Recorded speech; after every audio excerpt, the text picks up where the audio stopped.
And everyone starts in the... And we got bombs! Early bombs is always a nice thing to see.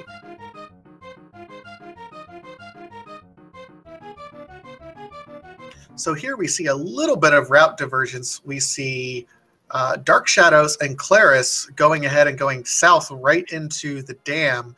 We see Warken, looks like he's going to do it the south Kakariko route, while we see bakarbollar do something a little bit more traditional. Now, interesting to see two runners going down to the swamp area first. It's not, or this and the south shore. Not really something I see too often, but I like it.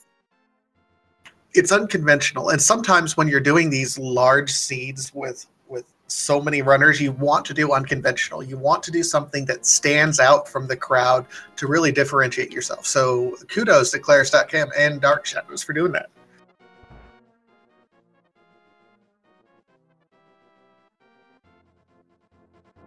Finding the red boomerang in the dam there.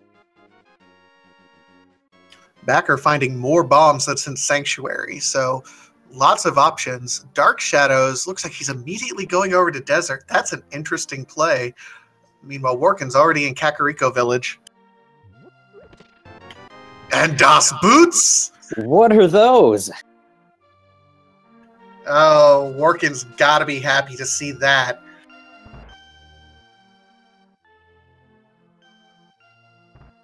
So we see Dark Shadows. I didn't get to see what was on the desert ledge, but he is heading right over to Agnes Cave.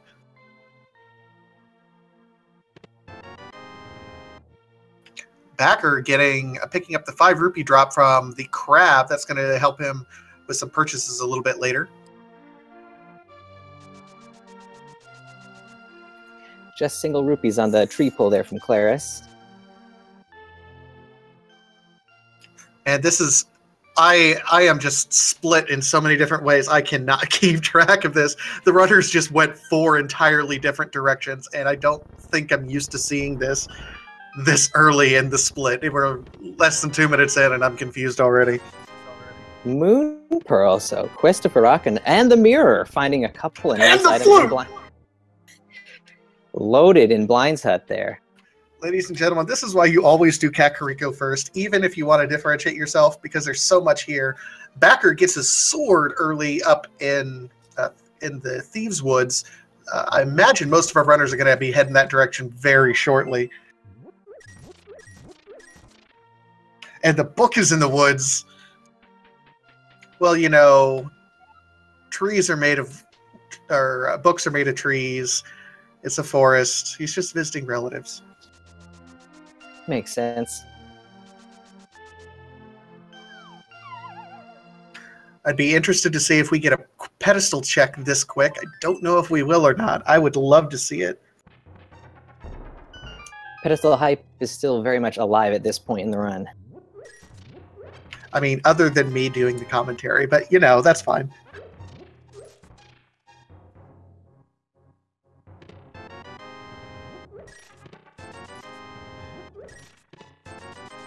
All right, so now we're just running through Kakariko and getting the items. And yeah, you were absolutely right. Kwehstopher, I'm just going to call him Wark. Wark came up from the south, so he's going to hit that north area last, which definitely means that he has the best chance to go ahead and check that pedestal seed, kind of route that in together.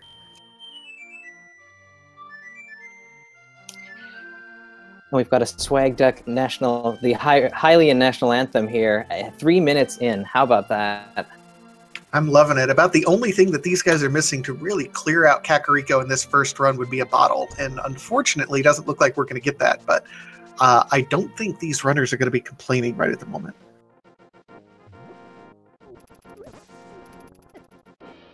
It'll be interesting to see where our runners go next with the flute in hand. Items to hold, but a lot of the overworld will be available to them here in the light world. Yeah, with flute, it's going to be there, and Dark Shadows is doing an early ped check. Just a little piece of love. Okay, so it is not a pedestal seed. The dream is already dead.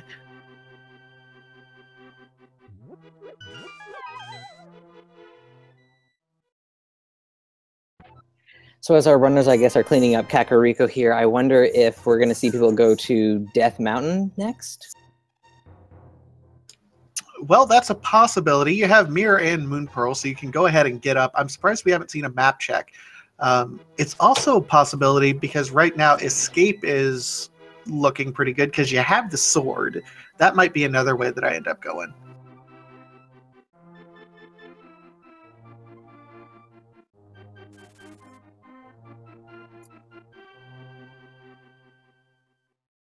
Yeah, there certainly are a lot of options. We might see some players run over to Eastern Palace because there's items there to be found. Oh, it does look like we did get a check, a map check. So between some of them, I did not check it, but we have Eastern Palace and Desert Palace as crystals, and then Tower of Hera is the green pendant. So that might dissuade them a little bit from going up to Tower of Hera, but not entirely. It being the green pendant gives them that one extra item, but still, yeah, a bit of a tough call to head right up there right away.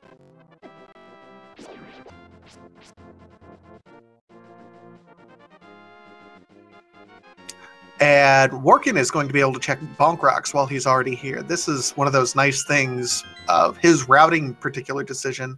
It's not something you can do often, but you can check it. And he pulls the Fire Rod. Oh, KwehstopherWarken can do no wrong right now. That gives him a fire source, so he might want to think about going up to Tower of Hera to pick up if they need to head into Tower of Hera.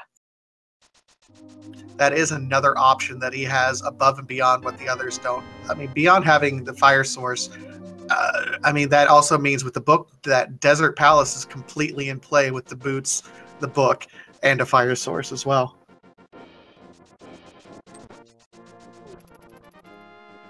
And we see bakarbollar actually making that Tower of Hera play, going up north, and he sees, looks like a heart container inside the Spectacle Rock Cave, and rupees otherwise, so he's going for the heart.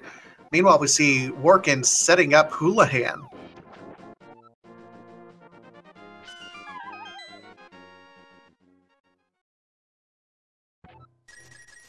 It's always good to have a little extra cash on hand when it seems that at least in the early part of this seed, it's a little bit stingy on the cash.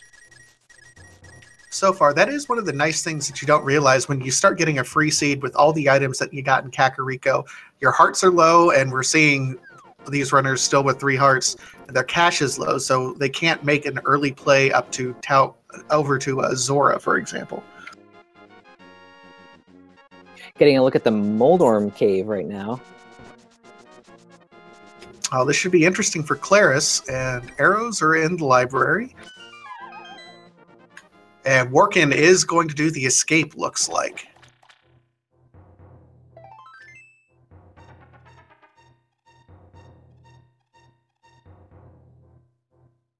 Rupees, rupees, rupees, heart, and arrows. So Moldorm Cave was a big fat nothing.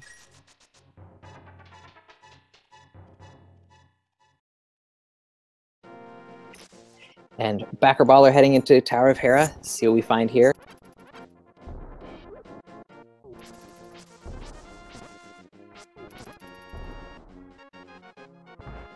Well, he had got the key to start off with. Let's hope that the big key is there. Otherwise, he's going to have to turn around. He does not have a fire source. And Backer has to back out. Meanwhile, we're getting an ice cave check from Claris.com here.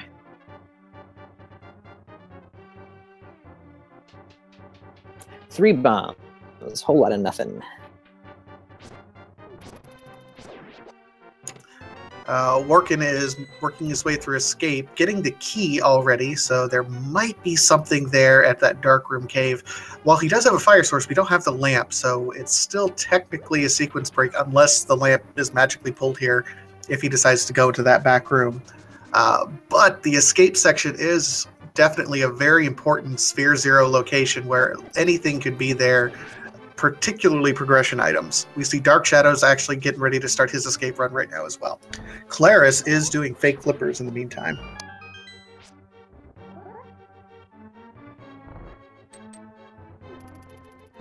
And we're starting to see that despite getting a lot of items in Kakariko, that our runners are starting to kind of like run out of options and might have to start dipping into dungeons to see what they can find. Yep, we see Backer actually taking the time to go ahead and go into desert. Now, keep in mind, Backer has the boots, but did not stop at the Bonk Rocks to get the fire rod. So Backer won't be able to complete this dungeon right now. Meanwhile, it is in logic to be able to do so.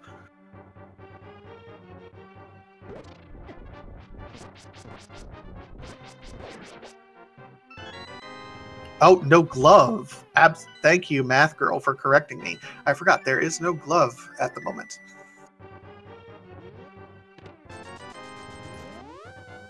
Except Backer just pulled it. Ah!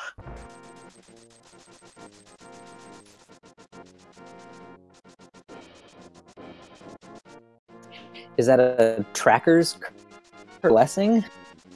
Yeah, Math Girl tried to taunt me, and it didn't work. All the love, Math Girl. And Clara's finding the Cane of Samaria in the waterfall cave after doing the fake flipper. That's nice to know where that item is. It's sequence broken, and they don't really need to use it right now, so I don't know if I'd like to see it at the moment. Doesn't really offer any huge benefit at this point in the run. Still nice to have it, though.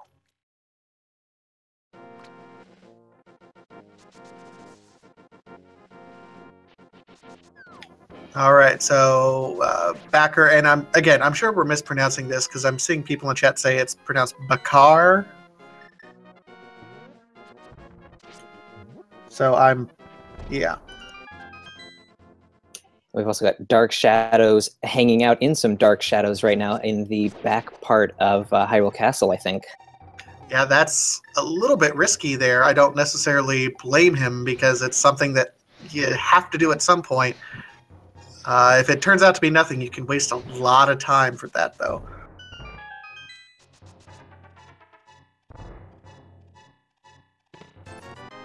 And Bakar is giving us our first look at the back of Escape.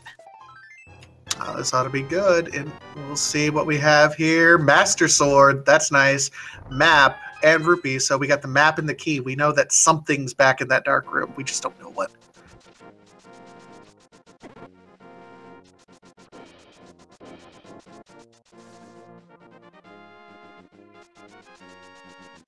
I'm starting to get a vibe here. We have the Master Sword available. We have the Power Glove that's available. It's so bad. But we haven't done a dip into Eastern yet, so that very well, and we can kill Landmolus as well. So it's entirely possible that we're looking at maybe an Aga run if we find the lamp. At this point, if you're these runners, you probably don't want to find the lamp, because that would point towards an Aga seed, wouldn't it? I would agree with that. Yeah, that's probably one of the items you're not looking to see right now.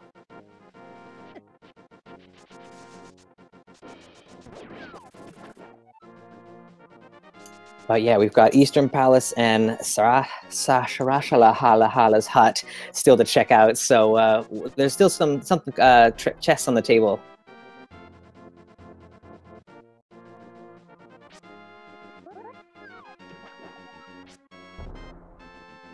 Yep, Sriracha's back end, garage sale, whatever you want to call it.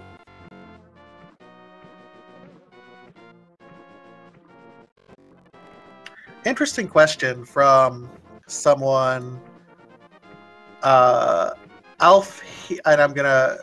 Offline asked, why do people despise Aga? And in short, the reason why Aga is generally considered kind of not fun is because it's about 3 to 4 minutes of just playing through a gauntlet halfway through the game. There's no items that you could possibly get, and you're just kind of going for proficiency. If you're someone who likes the randomness that Randomizer brings, it kind of feels almost like a defeat at that point in time. Meanwhile, if you like the rando and you can avoid Aga, it just kind of mixes everything up a little bit more. And when there are so many items that can help, with progression and get you into the Dark World and around the Dark World, being forced into an AGA 1 situation just really sucks.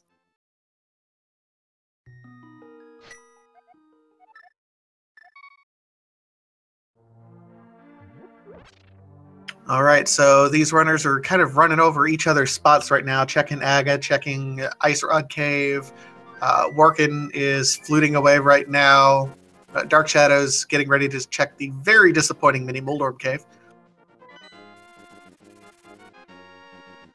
Feels like we've got to get someone into Desert Palace all the way through, or into Tower of Hera, seeing as it is fire source locked.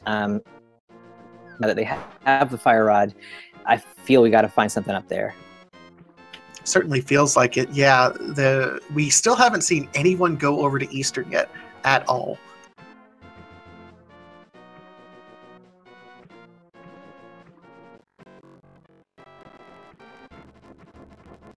And we see KwehstopherWarken entering right now into Desert.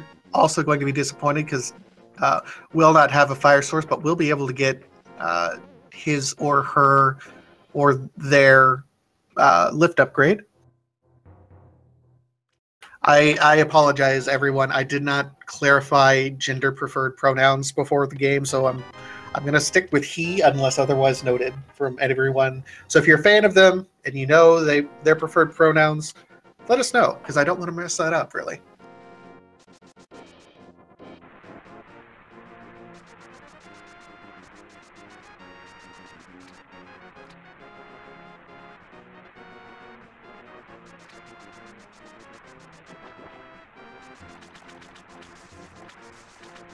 Looks like Dark Shadows is also fake flippering, and Warken is up in that area right now as well. Did Warken not do the ferry?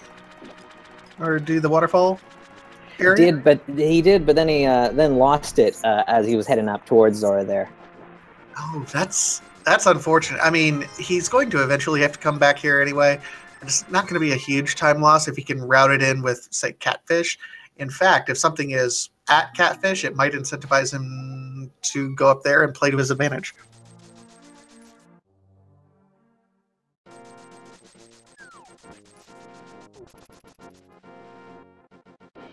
And it's really too bad that it seems like each one of our runners has been missing a certain piece that would help them get a little further in a specific dungeon, but they've been kind of locked out of certain areas when really they could be able to be getting through them. All right, and Warken is now checking the back of Sarsaparillas' hut.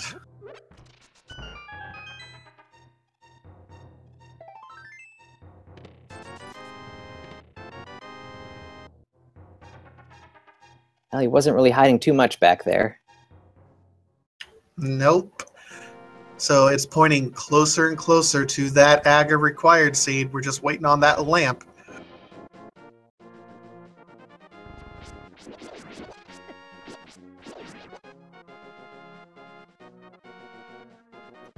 Yeah, at this point, that's probably going to be the item that we end up finding. But Warken's heading into Eastern Palace.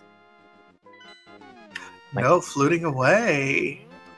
Why? I know, if you're there, just dive in. It's not that difficult.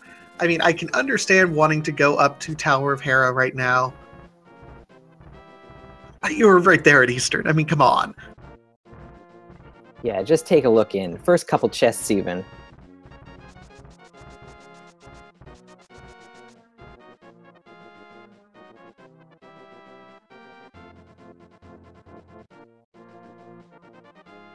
Clara's squirrel blocked trying to take the old man home. Getting just cabbage patched there.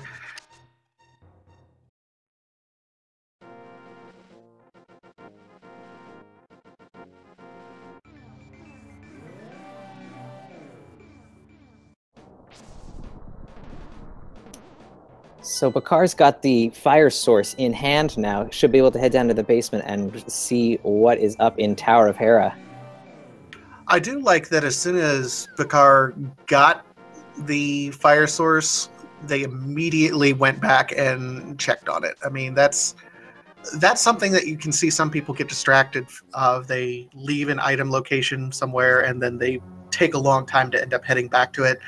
I think they knew that they could have had the fire rod, so they came right back up here. I really like that call from Bakar.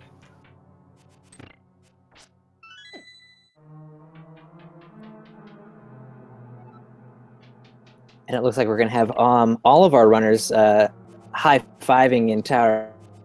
They're all making their way up.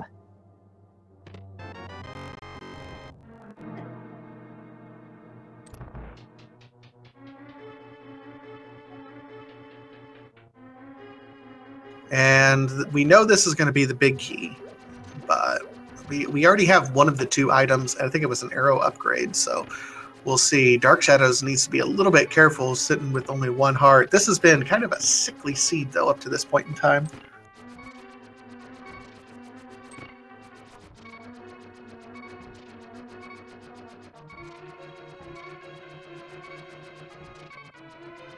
Now, I do think Bakar is going to be in a slight better position with Master Sword over Warken here. Dark Shadows also going over, checking to see what's on the Ether tablet.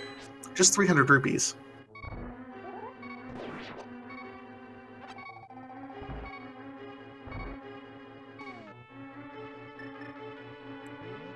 Still waiting on that second item in Tower of Hera here. What is it going to be? Layup, layup, layup, layup. Oh, and Warken takes a death. So the item is hanging out with Moldorm. We'll see what he's hiding.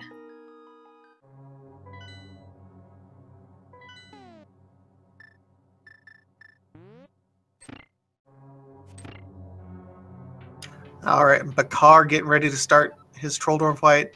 All four runners are currently in Tower of Hera. That's really kind of surprising right at the moment. Claris backing out, not yet with the fire rod.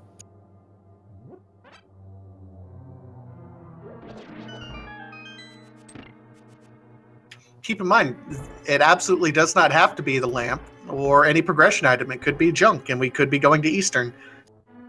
Or Moldor, or Land Molus. Oh, it's the moment of truth here. That's the lamp! Whoa! Commentator's blessing. Oh, yeah. I don't know how much else you would want to check before just die. You have to do at this point. It feels like it. Go ahead and gamble it. I mean, if you have the Master Sword and you have it, and you've checked everything else. I mean, I can understand going to Eastern first. At the same time, it feels like you might as well just do Aga.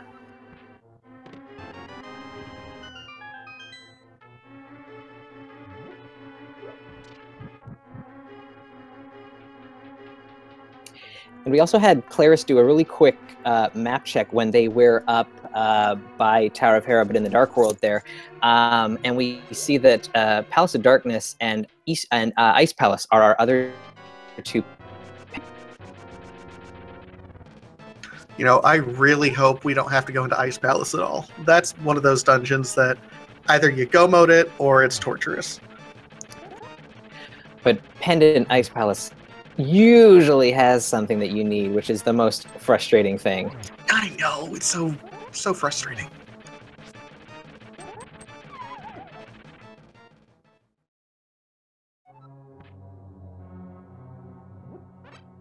Dark Shadows going for the bomb jump there, but that is a costly one to get wrong there. You drop all the way down to the second floor there, and you have to make your way all the way back up.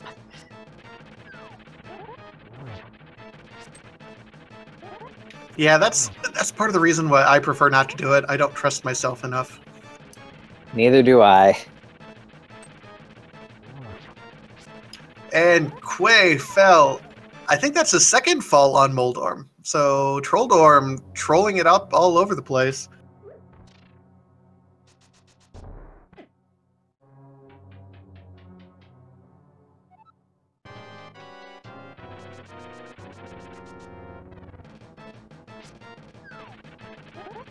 The worst part of this for Quay, oh, and Dark Shadows takes death, unfortunately.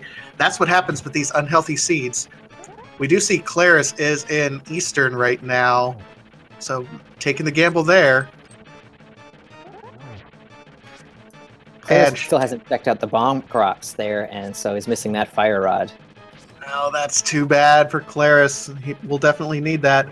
Man, and shout out to Hiei, who's gifting subs right and left to DH Stom and another person out there. You're a swell guy, Hiei. Warken finally getting his revenge on Trolldorm.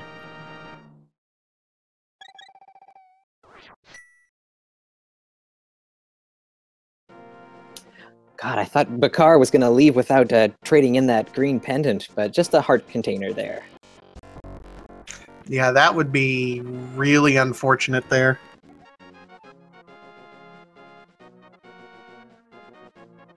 So we see Bakar going back up there, and Dark Shadows, another death. 4 hearts for Dark Shadows. Looks like the healthiest seed is Bakar with 6. But yeah, this has been a real sickly seed so far for these runners. And it looks like no one wants to take the Aga play yet. The first person to make it will certainly be out ahead, I think, because Aga, we haven't seen anything, and it doesn't look like from Claris that anything is actually in there, so feels bad, man. Unless something is here in this treasure chest. Now, it's sequence broken for Claris. We know what he needs to do. Nope, just a heart. So really, yeah, what are we left with here? Clearing Desert Palace, unless you want to go for the Aga play. Yeah, the last item is on Land Mollusk, so if you really absolutely want to avoid it, it's Aga confirmed.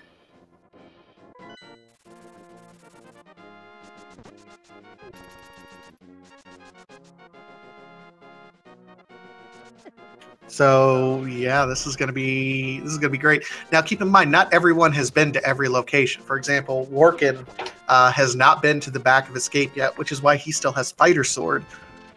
Same with Claris. Claris needs to do the back of Escape and also get the Bonk Rocks. But looks like Claris is on his way over to checking Zora.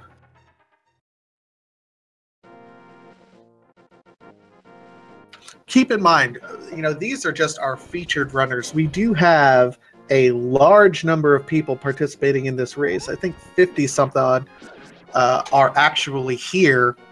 So there's a lot of people racing this particular seed. Open modes are really popular, particularly with the open mode tournament that we just finished with.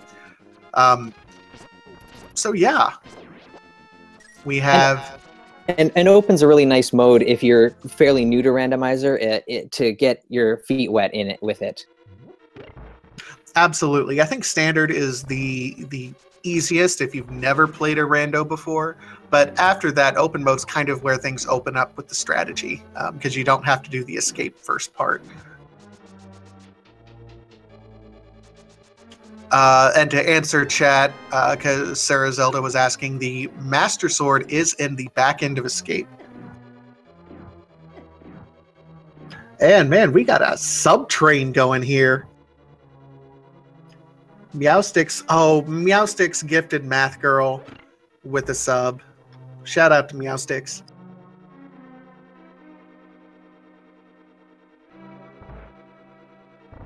Yeah, and those gloves being in Desert Palace is probably a pretty trolly location because most people don't want to enter it without having a lift upgrade, especially since it only has 2 item locations. So going in there without the intent of full clearing it sometimes can feel silly, but if you gamble it, sometimes you can get that early check.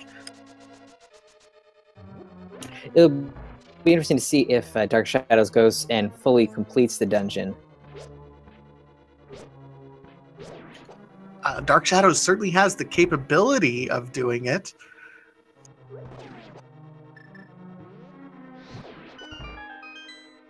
Fry Hervis is asking, what's different in open mode versus standard mode? Really, the only difference is that you do not have to you are not forced to complete the first part of Escape in the vanilla version of the game, where the rain is coming down and you have to meet your uncle and you're given a sword kind of first thing from Uncle. None of that is part of open mode. You just start out and you have the sanctuary in your house and you go. And Sarah Zelda asked, do we know Ped possibility? Yep, Ped is dead. We had Book in the Forest, so we were able to get a Ped check like sub 2 minutes in, and Ped's already dead.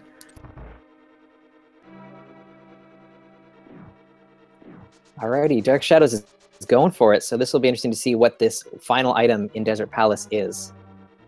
Yep, it's amazing that all of these runners went ahead and are doing land molars. They're doing everything they can to avoid Aga. Now, if the required item is here, I mean, this could be big. So that gamble for Aga would not pay off for any runners who do take it. I'm going to go out on a limb, though, and say it's not likely, because everything seems to be pointing us that direction.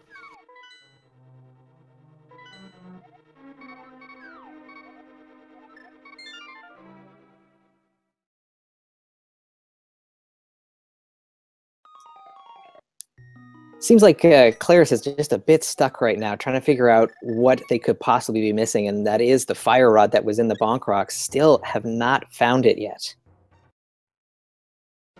Yep, that's unfortunate. It's a location that you have the boots.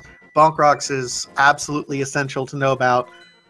A little bit tilted right now, but we've all been there. I mean, everyone who's ever run rando knows that sometimes if you forget an item, you just know you're running back and forth and wondering what the heck is going on. And it's usually a spot that you think you've already checked, and you go through your entire list, and eventually you come back to you forgot it 45 minutes ago. All right, and Dark Shadows killing Land Molus, and it's the shovel fetch quest. Do you want to do a fetch quest? No. Yeah, no one wants to do a fetch quest.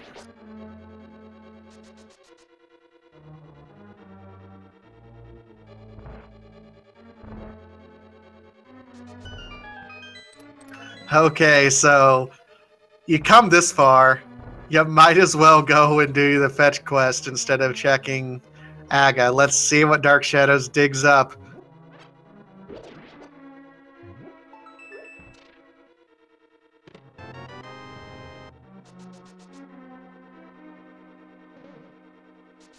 And drum roll here.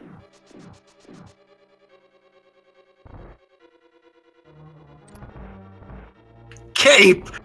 Well, if that didn't tell you where you needed to go anymore. Yeah, that pretty much seals it.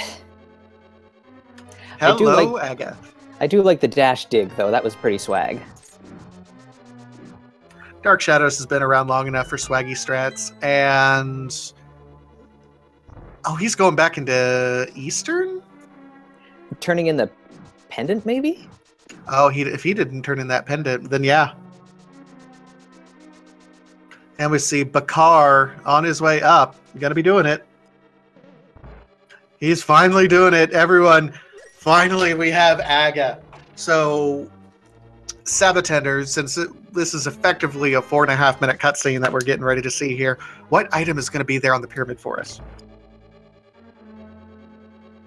Wow, it has to be something useful, you would think. Hook shot? I mean, the items that we could see right now that could be on the pyramid. I mean, theoretically, it could also be in Palace of Darkness. So, you know, we can't get too far ahead of ourselves. But yeah, I mean, it could be hookshot, it could be hammer, it could be the other lift upgrade. It could be flippers. It feels like it will be some kind of progression item that'll help with movement in the Dark World. Now that they're making the play into Aga here, something to help them get around, I think, would be what we'll find on the pyramid. Oh my! And Hiei just gifted the wonderful Sabotender with a sub. Oh, thank you, Hiei.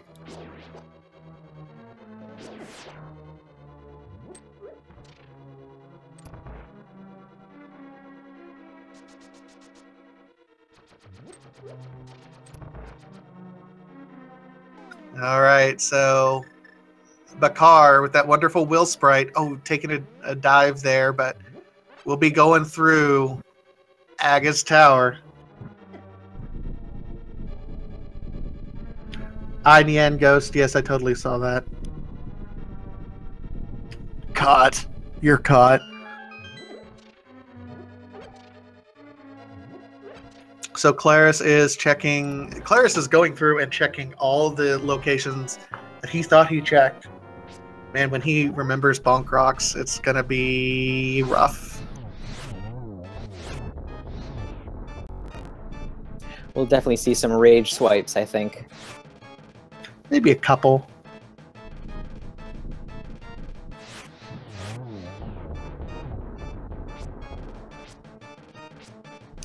It's just the worst feeling to be going through every location again, not sure which one you missed.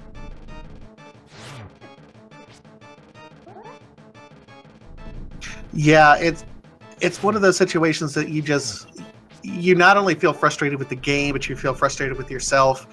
And then you think for like half of a second, did I key lock myself? Did I break the game? And no, really, you just probably forgot something.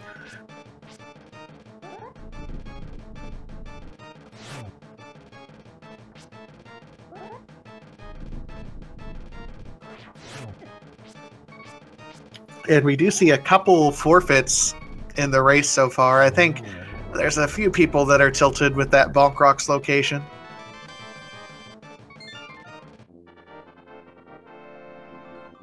Yeah, when there's this much work being put in just to get into the Dark World, it really affects a lot of people, and you get frustrated. So I can understand.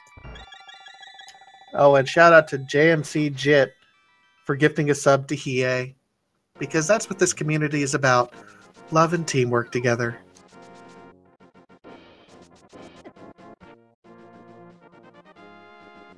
We didn't even call out blue balls. That's usually my favorite call. Thank you, Chad, for picking up the slack there. Looks like we got 2 so far. 3.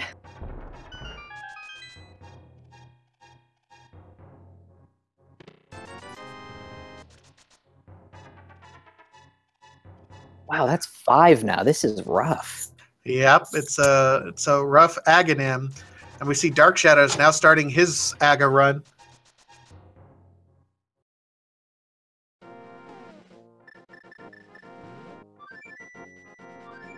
Wow!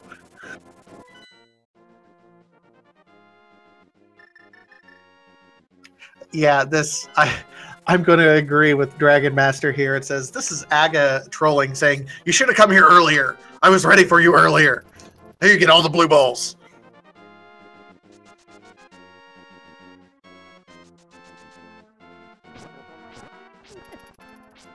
Aga has lots of blue balls for us for making him wait so long. Bakar finally wins the day and takes him out. Let's see what is on this pyramid ledge.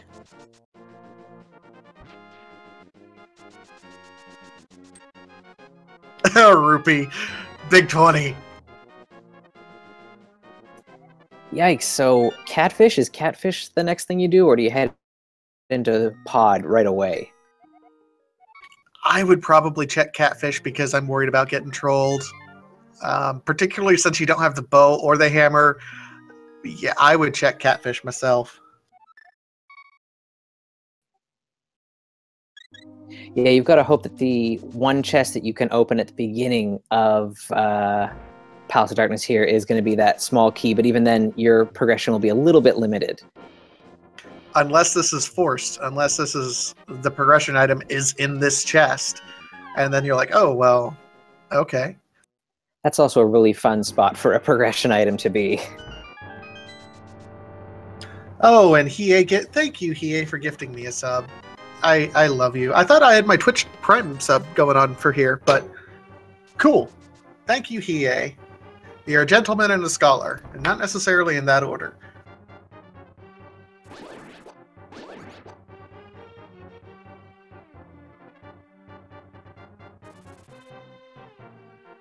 And Bakar pulls the key. Okay. Man, we're getting... This is just nerve-wracking a little bit.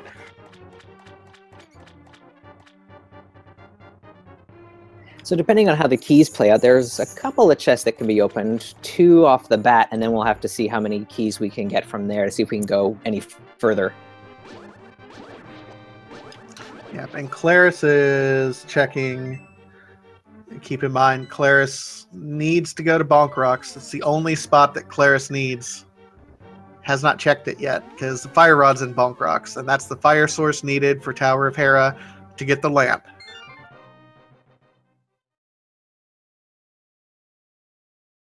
Way of Time asks, commentators, have you guys ever seen an Aga and a pedestal seed? Sabotender, I'll let you answer first. Yeah, it can definitely happen. It's like one of the worst kinds of seeds you can ever come across. Oh, we have the hook shot in Palace of Darkness there. So hey, there's our progression. I wonder if you keep going through Palace of Darkness or if you just back out right after getting the hook shot there and start heading towards like Thieves Town and Skullwoods.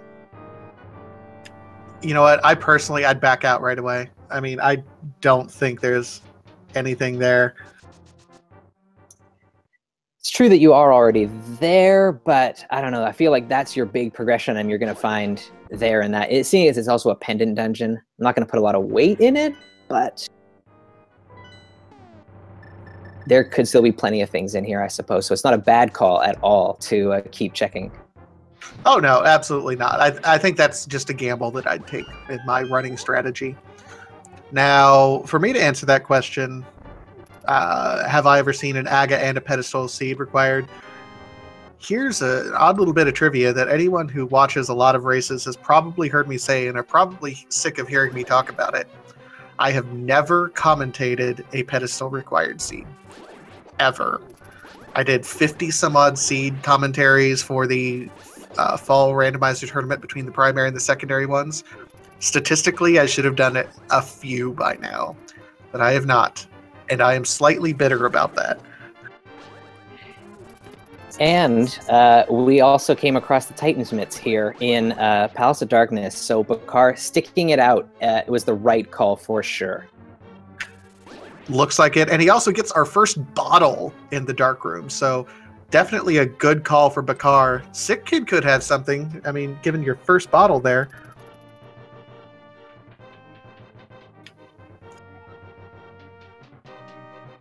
But looks like that big key is trolling him. Dark Shadows using a different philosophy, going up to check Catfish. We'll see if that has an item as well.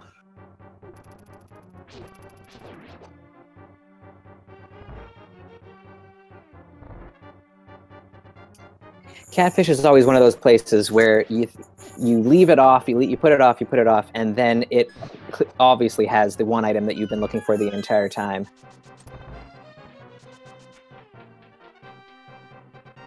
So we'll see if it is worth it to check out Catfish today.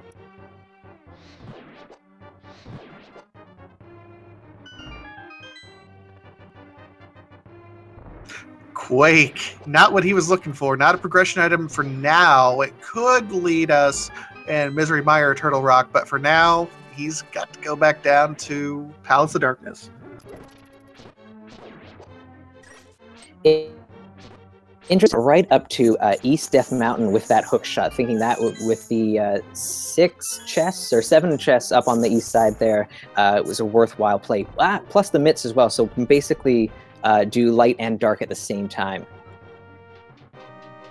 You know what? It's a solid overworld play when you still don't have a whole lot of access in terms of dungeon runs for the Dark World, kind of in a roundabout way, but let's see if anything holds up. Another fetch quest in the Mushroom.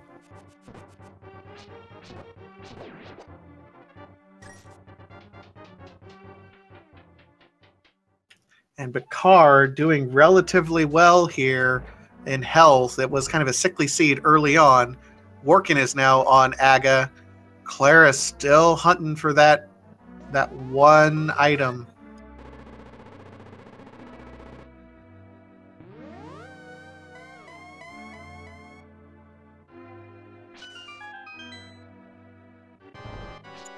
And Dark Shadows also heading in towards Palace of Darkness. Hopefully doesn't get baited by the hook shot and keeps going through to find the midst as well.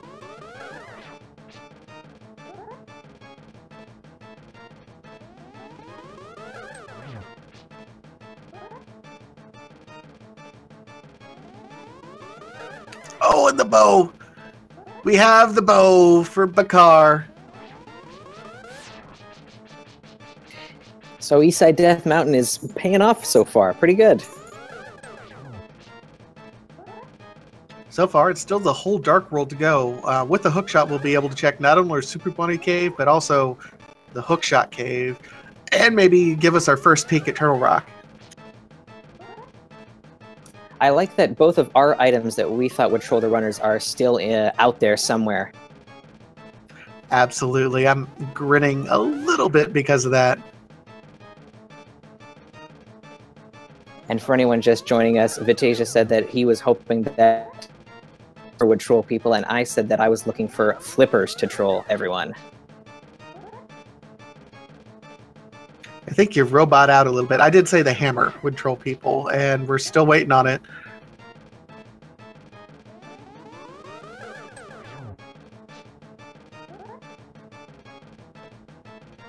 All right. So Bakar does his pendant check, or his map check here. So he now has that knowledge. Gonna check over here at Turtle Rocks. What do we have? It's the Quake. Oh, wow. So that should be very interesting. Right now, there is nothing, absolutely nothing, that Bakar can route in with Catfish. He would really have to go out of his way.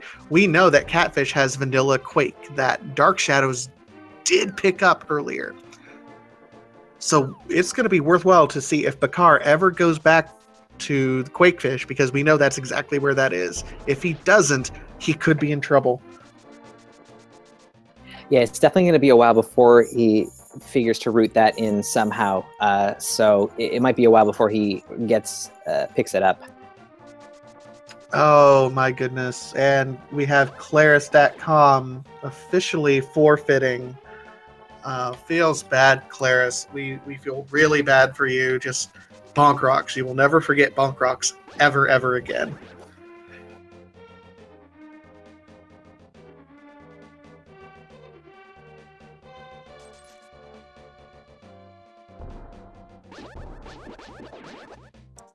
It's really a shame when you've gone through your entire and figure out what it is, and the only thing that you can do because your brain is just broken is to forfeit. It happens to anyone who runs randomizer.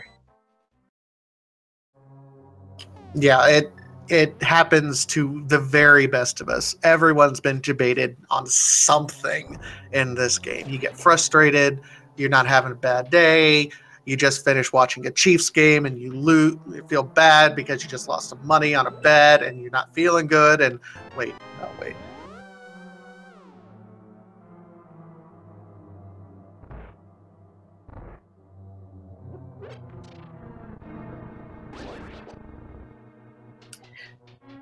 Out to Skull Woods here. So this is our first look in this dungeon.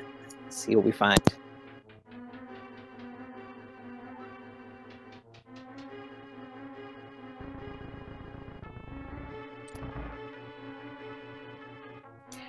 And replacing Claris.com, we've got djtifaheart checking out the Hookshot Cave right now. So has been into Palace of Darkness and has also picked up the Titan Mitts. So in pretty good shape. Yeah, DJ Tifaheart's doing actually pretty decent right at the moment. Getting everything set up to make sure that we're going along with it is in decent shape. Looks like about to pick up the bow in this. Barely saw their tracker before we're getting everything set up. So overall, I think DJ is in pretty decent shape. And another Will Sprite. I like it. Just a piece of heart in the checkerboard cave there. That was our first check of that location.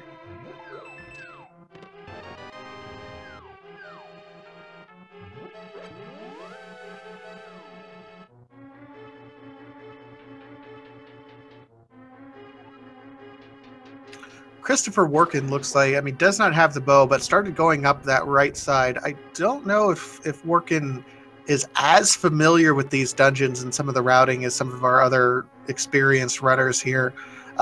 His play is absolutely stellar. Just going to that left side.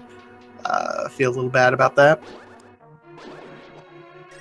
And so as we see into Misery Mire, we can assume that the Quake Medallion was needed for that dungeon as well. So Catfish is definitely a key check in this run. Doubly important.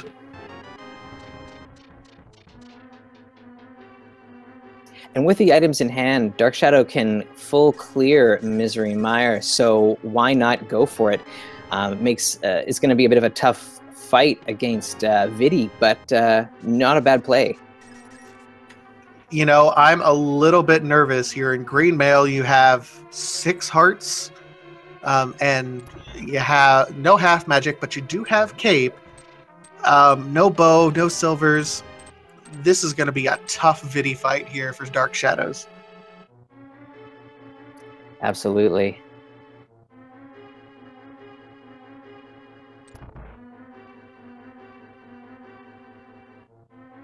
Meanwhile, we see Bakar on Mothula doing work here. Trying to lure him away from these spikes here. Nice Mothula fight.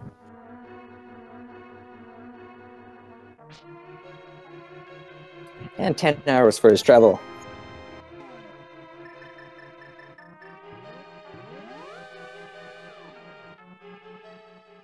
Puts another crystal on the board for him, though, so that's always nice to be knocking off dungeons that you need to be completing. Yeah, I blinked. I didn't see him do Thieves Town. That might have been during our time when we were getting DJ set up, so...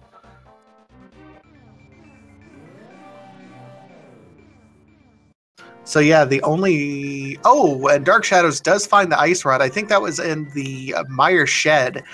So we know where every required item is right now, except the hammer and the flippers. I think we have successfully cursed this particular seed, Sabotender. Oh, congratulations, Vitasia. We've done it.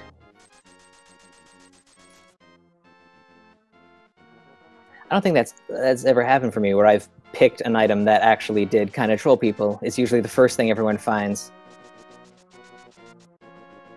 It's a great feeling. It makes you think you have some sort of power. Well, there's your item. We just found the hammer in Misery Mire there. Nice. That's important for Dark Shadows. So we're just waiting on the flippers for no mode. So, you know, this is what happens when we talk about the required items. It's reverse curse.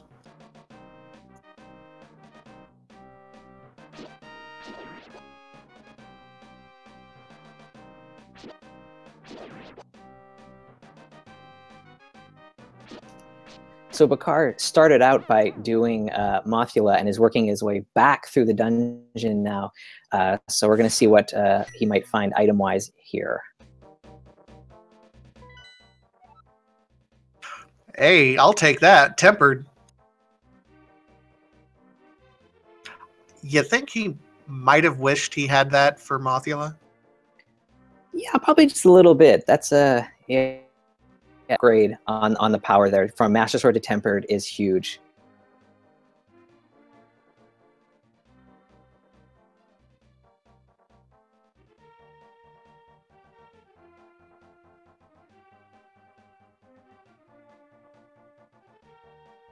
So Warken appears to be thinking right now. I think he's kind of in the same spot that Claris might have been. I mean, just kind of thinking, where could the item possibly be? He's done hookshot. He hasn't gone up to Death Mountain with that hookshot yet, has he? No, I don't think so, and that's going to be what is going to slow him down a little bit. Although with the Titan's mitts, they do have access to, or easier access around other parts of the Dark World, so as he's heading towards Skullwoods, Thieves Town, he's got some options for progression, or at least something to keep his mind busy doing something.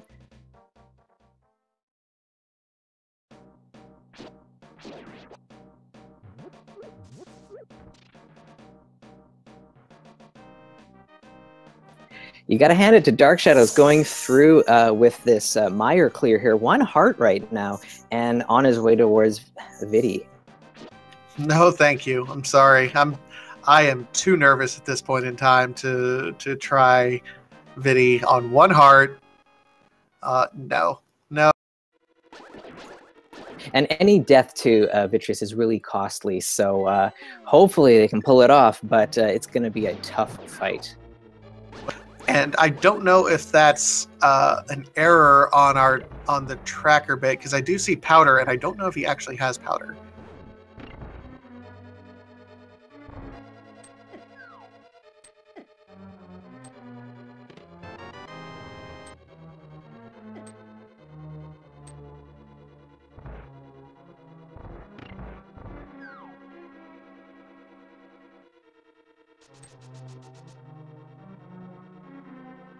So Bakar now going through Village of Outcasts. He had not yet done Thieves Town.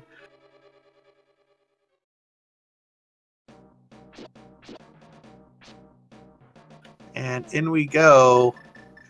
Man, Dark Shadows, buddy. Oh, and he's using his green potion to get the cape back so he can do more dash strats. With Master Sword, I might add.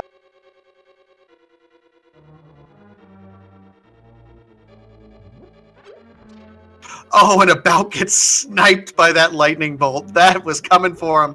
But he still takes the hit. That's rough for Dark Shadows. I wonder if they might just back out and reconsider this. No, okay, going in instead. Going to give it another shot. I don't know, Dark Shadows. That might be ego talking there, my friend. Just take your time. Back out. Come back when you have some health. And maybe a better sword, like go up to Skullwoods, maybe. Yeah, when you're racing, you kind of get in this mindset where you feel like you've got to clear it. You've come this far, you just got to keep at it. But it might be better just to cut your losses. Absolutely. I mean, I am as stubborn as the next person, but at some point you have to realize, you look at what you're getting and how difficult that is with green mail. No, thank you.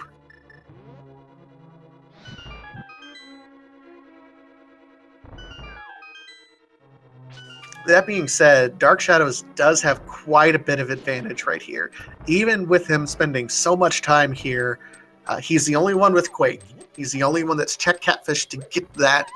And having the hammer and the ice rod located in the mire area is just absolutely key for Dark Shadows, and it'll be a wonder when these 2 other runners end up going up that way. So far, not seeing a whole lot in Thieves Town this time around. Usually Thieves Town has something, but hasn't really come across anything too exciting yet. You mean other than Tempered? Oh, right, of course, yes. Wait, no, that was in Skullwoods, right? Oh, right. I'm getting my dungeons mixed up. It's in that part of the world, right? Close enough. It's over in that direction, ish.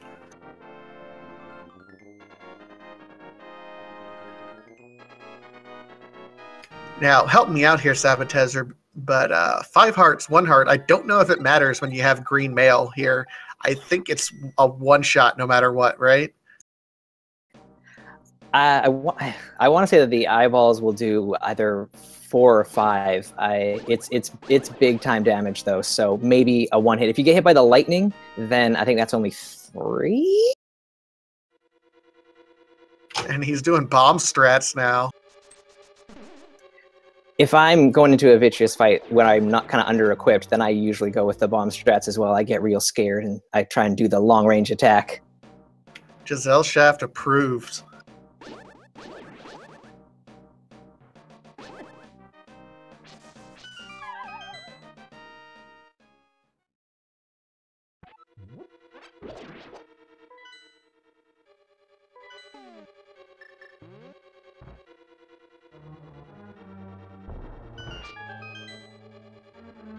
And now he's on to his cloak strats. Get the bonk there, unfortunately. And getting close. Oh man, this is close. He's gonna have to spin it from here. Spin it to win it.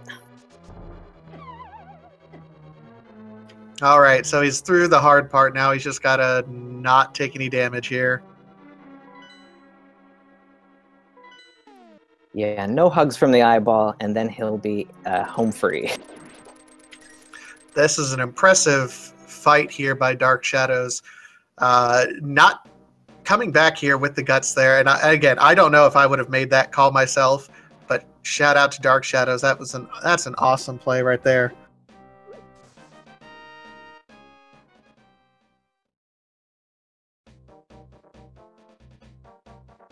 Well, very nice. So we see both Bakar and DJ Tifa checking, really kind of holding hands. Will's holding hands with each other. And he gets the blue cane. More importantly, I think he gets that crystal. And that's going to be one of those locations that I don't know if any of these other runners are going to check anytime soon, just because of how out of the way that Quake medallion is. Yeah, and getting the win there on Vitreous after falling to him first time, it kind of does a little bit for your confidence. You feel a little bit better about your run. It not all is lost, and you can kind of keep going with everything without being too tilted. Going ahead at the potion shop. Yep.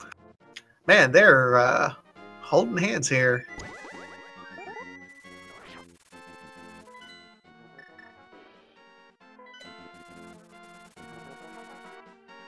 So you see Bakar picking up Jeremiah, going to be delivering him unto his home.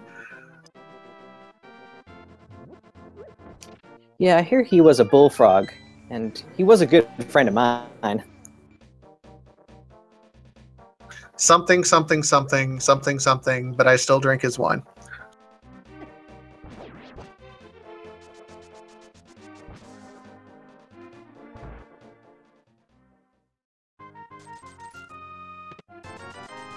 And they're just rupee smiths. Feels bad, man. So is that like a counterfeit operation or something? Feels like it, yep.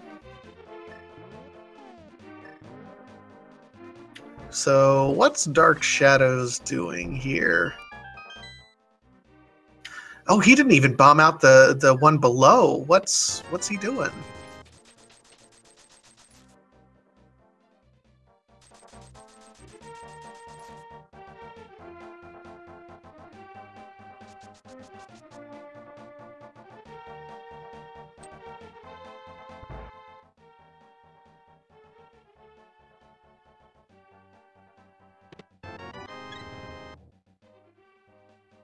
So he is completely skipping those two treasure chests. Am I right?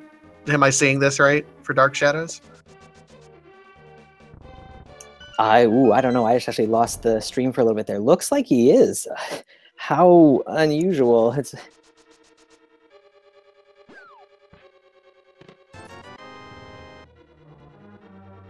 Oh, he doesn't have bombs. Right. Oh, that's right. Use them all up against Vitreous there. Right. And there's a shop right over there, except it requires bombs. Oh, okay.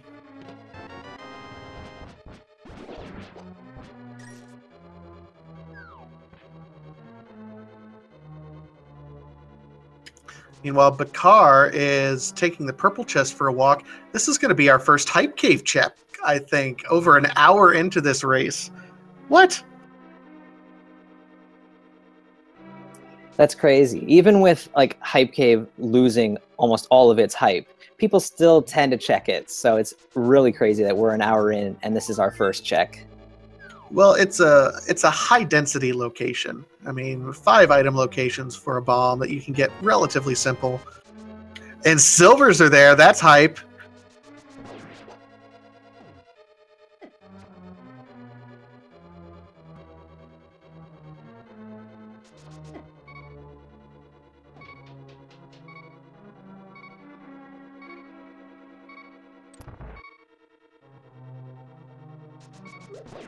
Okay, so I'm seeing that flippers were found by someone. Although I don't see it on any tracker.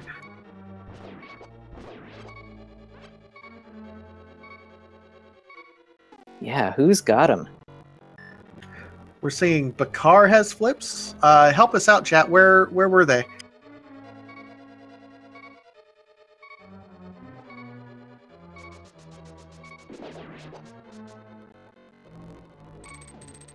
Oh, the mirror, the Haunted Grove ledge. Oh, okay. That's also kind of an interesting item location because it's easy to miss that one. Yeah, especially when you get the mirror very early on, you forget that once you get into the Dark World, you have like mirror locations to check.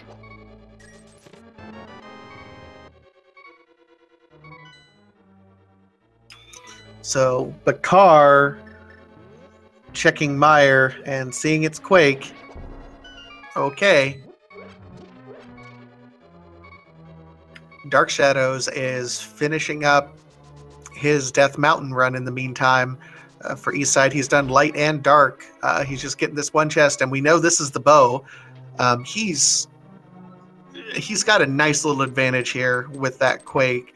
Now, that's not to say that these other runners are wasting time by any stretch of the imagination, but with that bow, he'll be able to, because Eastern Palace, Thieves Town, they're all quick dungeons. Turtle Rock, he can do Turtle Rock right now, which is just crazy to think about.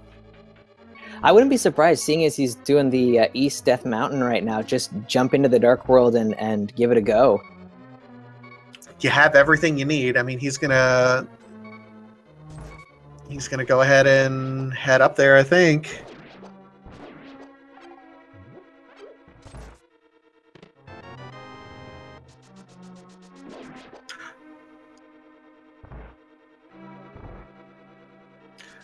It is worth noting, and Dragon Master is absolutely right in chat.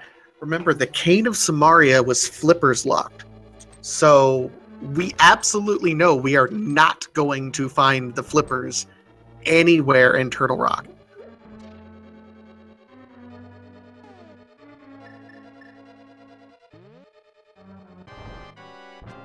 Or he knows that. I mean, so he might be checking, he might go mode it if he knows that.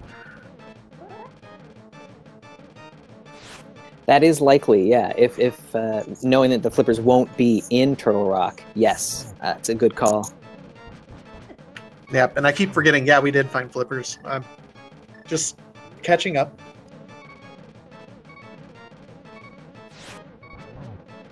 It'll be interesting to see if Bakar grabbing those flippers will then head into Ice and Swamp first before heading towards Catfish. Or, yeah, I think that's probably what he might end up doing. And djtifaheart now getting those flippers. So we do see Dark Shadows going into Turtle Rock, getting that early big key as well. That'll be nice if he does go mode it.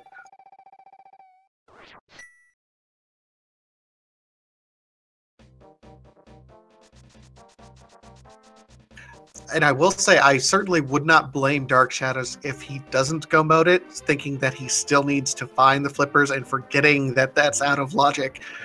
It took us some reminding even here. Not that we're top-notch runners by any stretch of the imagination, but it is easy to forget that some things are out of logic like that. Absolutely. I would maybe be inclined to full clear Turtle Rock thinking that I could find the flippers there when obviously they are not. Absolutely. And he has the ability to know that they are not there.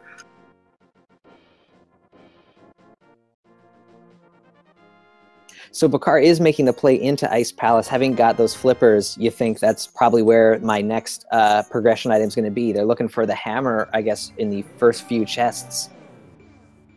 And we know there's absolutely no reason to go into Ice Palace because we know where everything is. So Bakar, unfortunately, just wasting his time right now.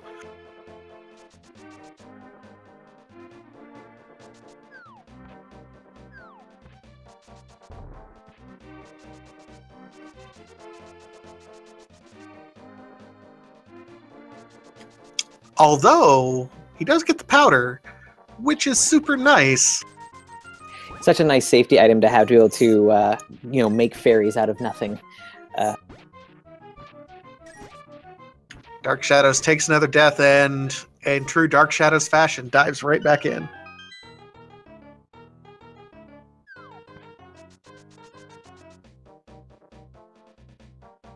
DJ Tifa checking out the Bombos tablet. We'll see what's there. I think we've seen this already, but worth double checking. Oh, and Dark Shadows. I may have missed it the first time around. It's a piece of heart, so it was a whole lot of nothing. Dark Shadows gets zapped trying to clear his path on the rails and takes another death on his way through. So that's 2 deaths for Dark Shadows and T-Rock.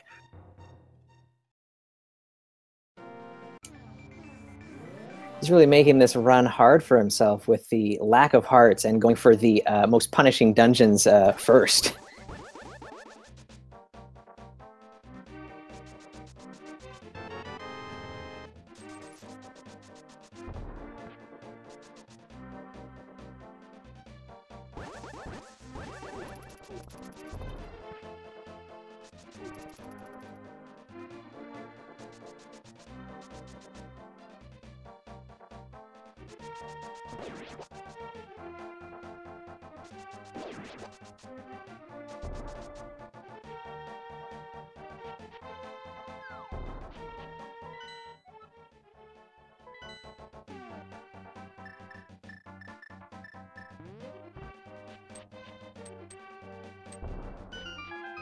We do see DJ Tifaheart taking the big bomb to the pyramid. This should be interesting.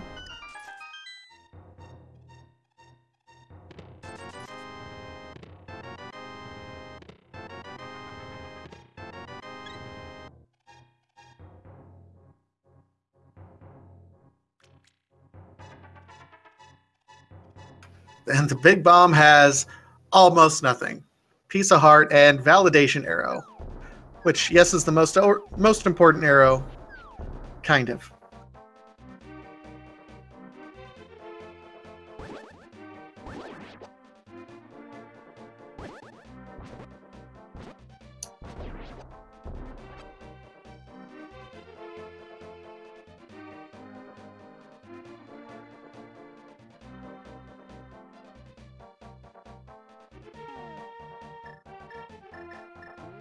So, Vatasia, I'm just trying to wrap my head around how everything is going.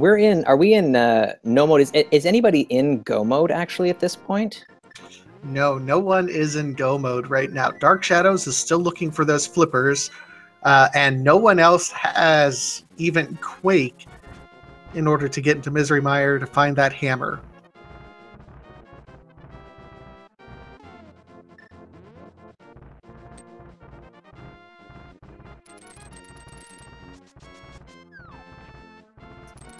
So yeah, Dark Shadows being the closest person to being in go mode needs to get over to that Haunted Grove ledge to keep moving.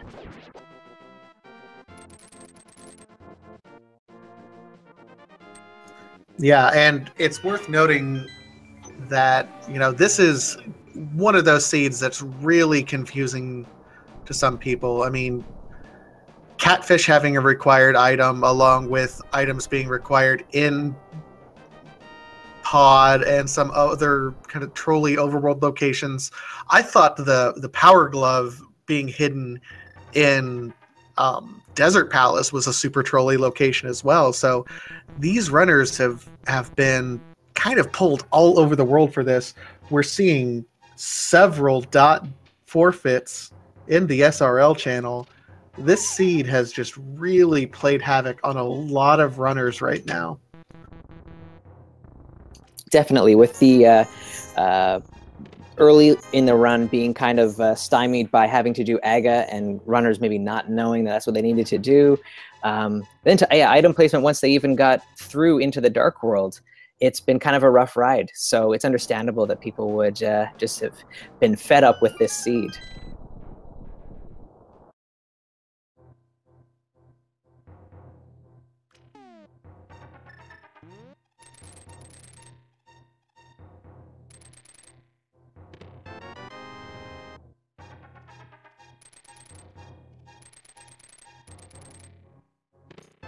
All right, so Dark Shadows slowly making his way through here. He's using hookshot invincibility to get through this firebar room. Yeah, with so few hearts, it's a good safe strategy to use. So yeah, Dark Shadows is getting ready to Green Tunic, Master Sword, 8 Heart, Trinex. Wow. After just doing almost the same thing against Vitreous.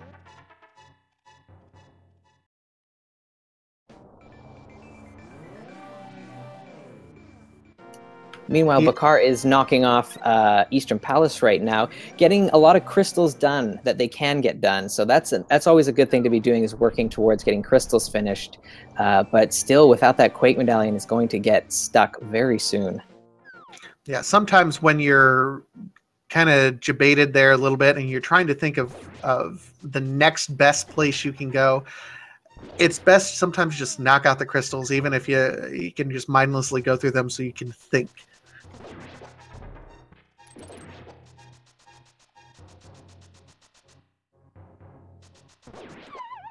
And man, getting shot in the back between... Ouch.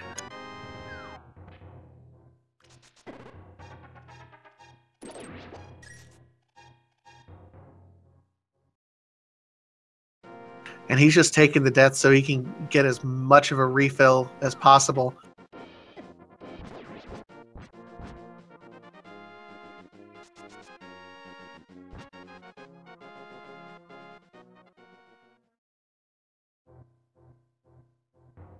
So Dark Shadows getting ready for one of the most difficult fights in Legend of Zelda Randomizer. Green Male Trinex with Master Sword. So he's going to, in order to be getting enough shots, because he also doesn't have half magic.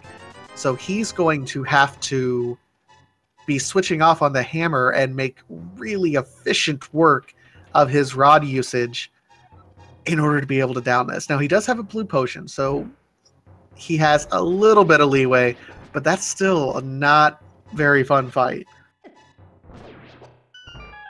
Definitely not. Taking a lot of damage from the Trinex head. The main head is brutal. Either of the two side heads, I think it's 3 hits, 3 hearts or so. So nothing about this fight is fun.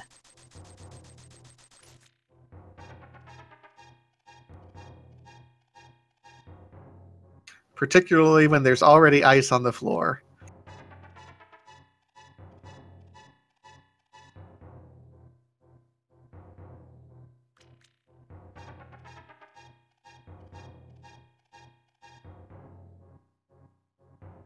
Oh my goodness, Dark Shadows is in kind of a rough spot right now.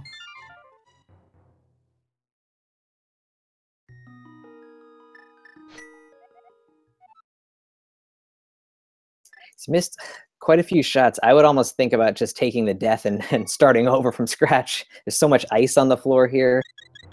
Yeah, but he's already burned his potion, so he can't get those back. No, cannot.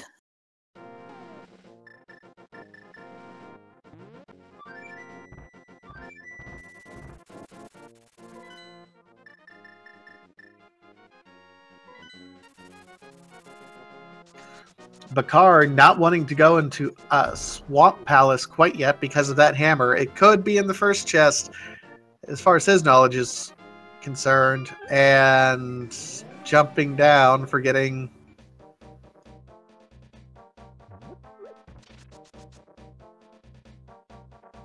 And there's Dark Shadow's death. At this point, do you back out and try to come back later?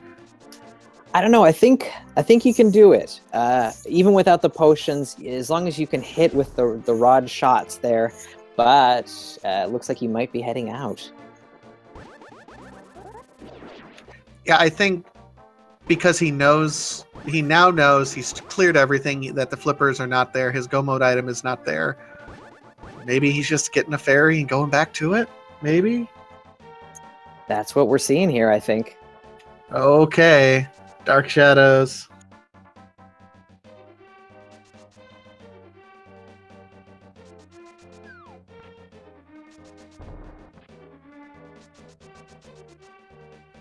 KwehstopherWarken now checking this this graveyard area. So the graveyard ledge right now. Don't know if there's going to be anything here for him. Meanwhile, Bakar has dropped off the big bomb and is maybe finally rooting in the catfish here, which is going to be fantastic.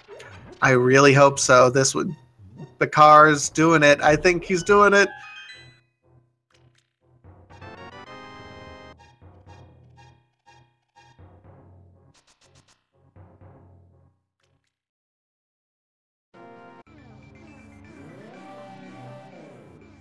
Oh, and we see Dark Shadows use the mushroom powder glitch just there to turn an anti-fairy into a fairy. That was impressive, Dark Shadows, sir.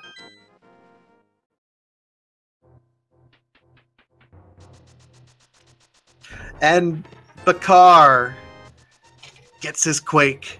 You think he's going off to Meyer? I think you would go. Well, yeah, I think he might. Although the risk is that he might go for Turtle Rock first.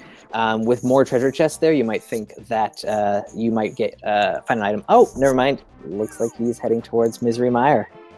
Yeah, I don't know if because he doesn't have the hammer, so he wouldn't even be able to get into Turtle Rock. Of course, yes. Thank you for that.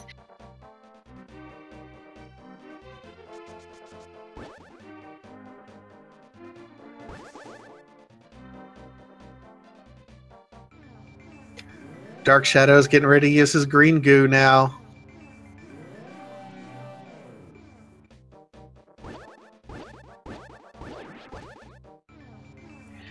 Looks like Warken is trading in their mushroom, and seeing as they have the Dark World portal going here, might head towards Catfish as well and pick up their Quake Medallion. That would be great for KwehstopherWarken if he goes that way. No, don't mirror, don't mirror.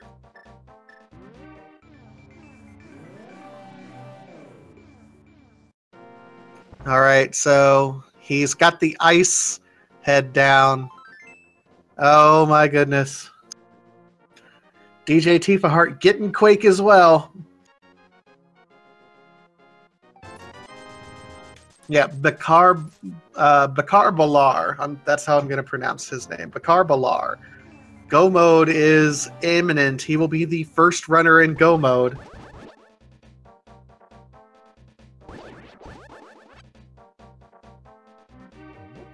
And Dark Shadows is on this final phase with just hammer strats.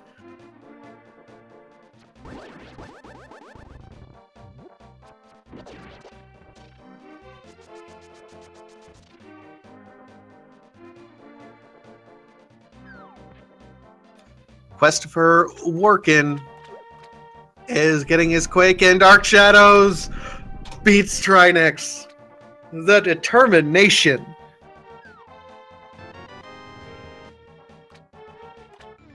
And a bottle for his troubles there. Congratulations, you could have used this about 10 minutes ago.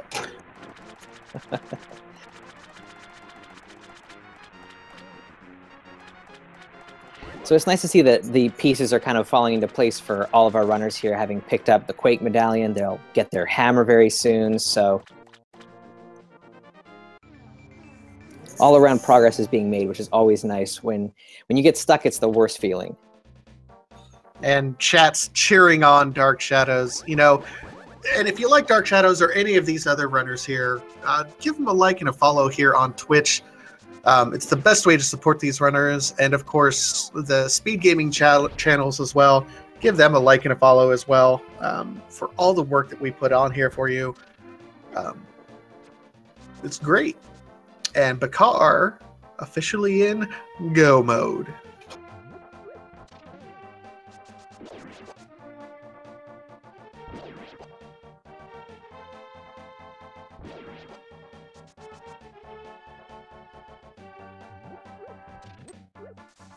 DH Stom says the best way to support these runners is actually organ donation. I don't know. My heart is beating too fast to be able to do anything with it right now after that Dark Shadows race.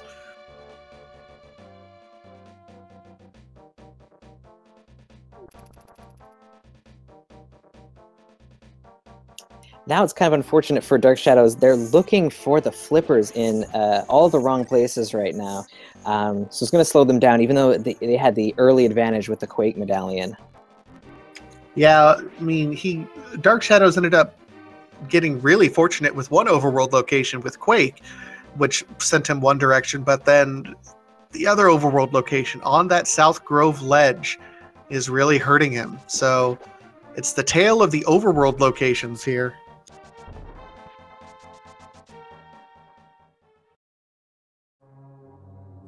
And Bakar having a much easier time of the fight against Vitreous with those silver arrows. Yep, that's going to be where, as much as we admire the grit and determination for Dark Shadows, it may play against him in the long run because he spent so much time on those bosses and rerunning back in. So we'll see how this plays up here. djtifaheart taking a death.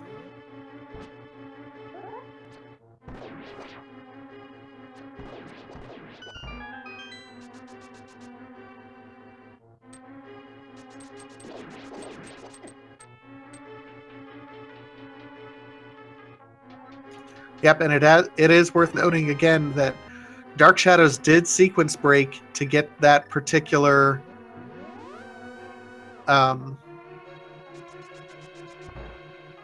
to get the Cane of Samaria, because that was in the Waterfall Fairy Cave, so the flippers were technically required to get the Cane of Samaria. So he should not have been able to do Turtle Rock or Misery Mire without it. And a shield upgrade at the Bat Cave there. Dark Shadows using the mushroom glitch again to his advantage. And Dark Shadows got... Where'd Blue Mail come from?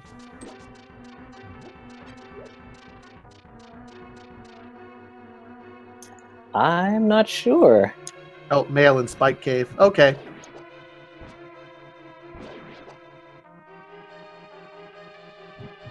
So Bakar entering Swamp Palace right now. It's always nice to be able to clear Swamp Palace in go mode. You have to open very little in the dungeon and you can just head straight to the boss pretty much.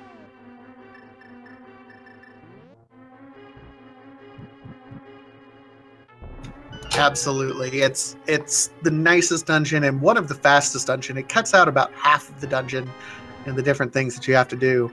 Now, the other thing, of course, Ice Palace is the other dungeon that go moding it is super quick and super easy. But these runners really don't have to go. I think Bakar went in there earlier, but he's done.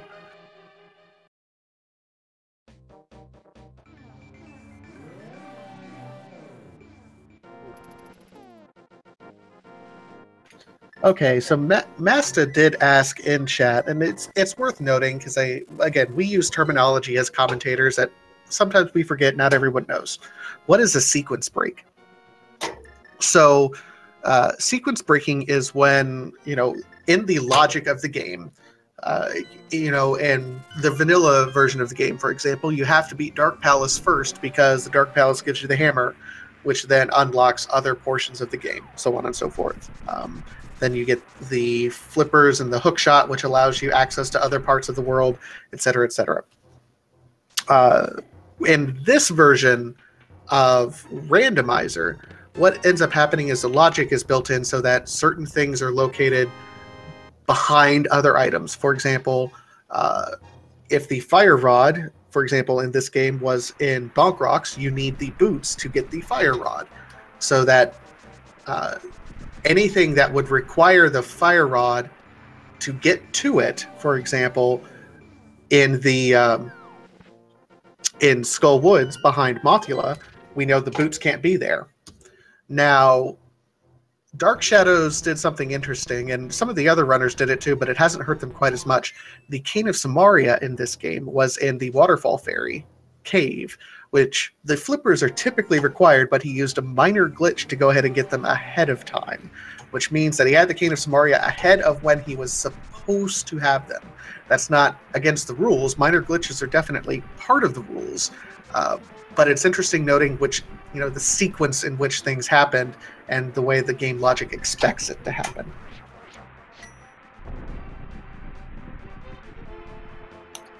That sounded good to me.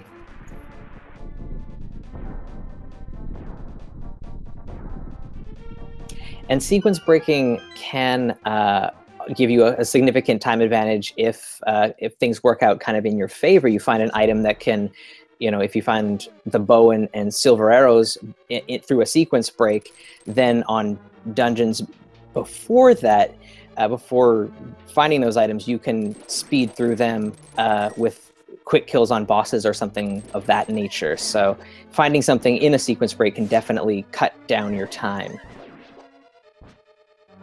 Yeah, it's a double-edged sword, I would say. Some runners like using sequence breaks. Other runners really kind of dislike it for that very reason, that you could lose track of some items.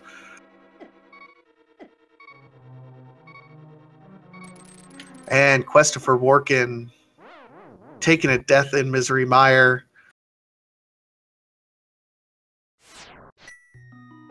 Still on that green mail, so it is a pretty punishing dungeon. But he's on the right track. He's going to pick up the hammer pretty soon and be on his way. Meanwhile, Bakar is heading up to Turtle Rock now, his final crystal dungeon, I believe. Yes. Yeah, Bakar has made very quick work, all things considered. I would not be surprised here. We're at an hour 33 into this race. I would not be at all surprised if we see a dot done in the Racers SRL channel here before too long.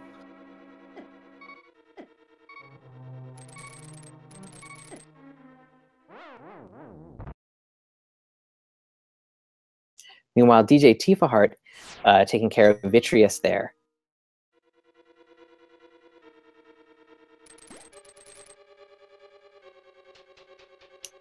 And with the hammer in hand, is on their way likely to Swamp Palace first, and then Turtle Rock after that will be on their way to finishing up pretty soon as well. Absolutely. Meanwhile, Dark Shadows, who had a nice little advantage there for a while, still without the flippers. So that sequence break, I think, is really hurting him right now. Yeah, he'll likely clear Skull Woods here, and then Thieves Town. That might take them down to the Haunted Grove Ledge where the flippers are after that. It would be nice, but I think by then it's going to be too late. We're going to have Bakar, I suspect, be just about done with Turtle Rock and on his way to Ganon's Tower by that point. Yeah, Bakar in really good shape to probably finish first out of our 4 here featured today.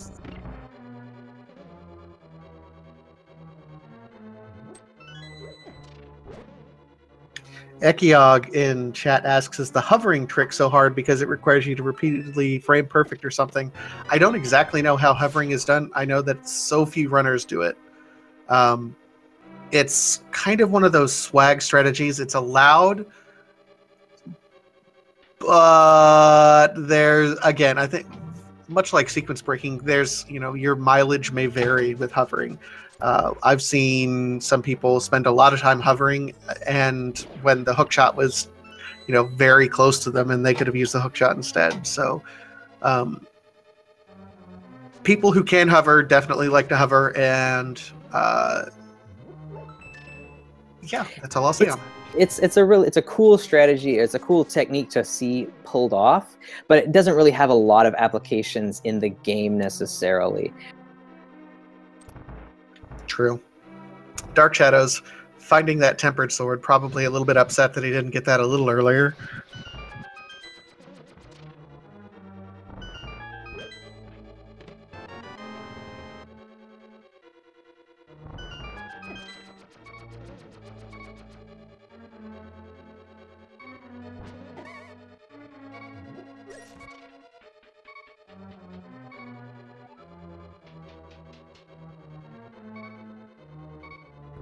Dark Shadows is definitely running out of places to check. We see him looking at the bumper cave there, seeing a piece of heart. There's not going to be too many more places on the map for them to go, so soon enough they're going to find the flippers, but yeah, taking them a little too long, unfortunately. Oh, and we saw what the will sprite was, but it had his back turned, so I didn't get to see it. The will sprite for Bunny.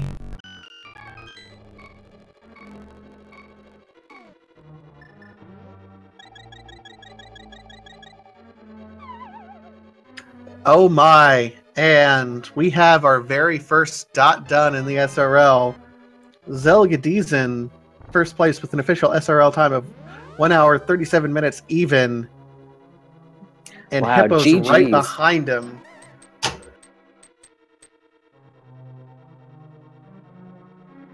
Two very good runners finishing first and second there.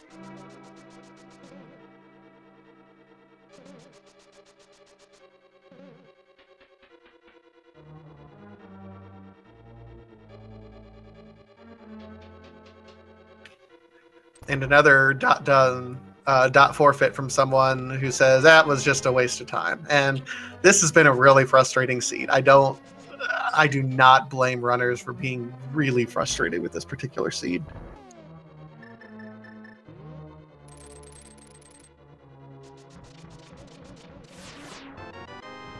djtifaheart doing a nice job against Argus here. That tempered sword cutting through those little cotton candy guys very quickly.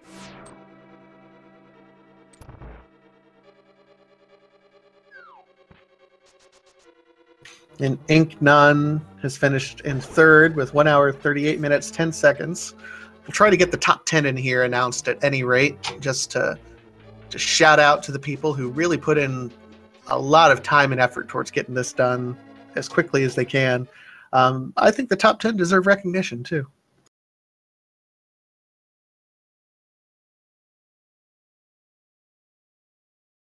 Yeah, a lot of these top runners put in a lot of time, so yeah, recognizing their efforts is always nice.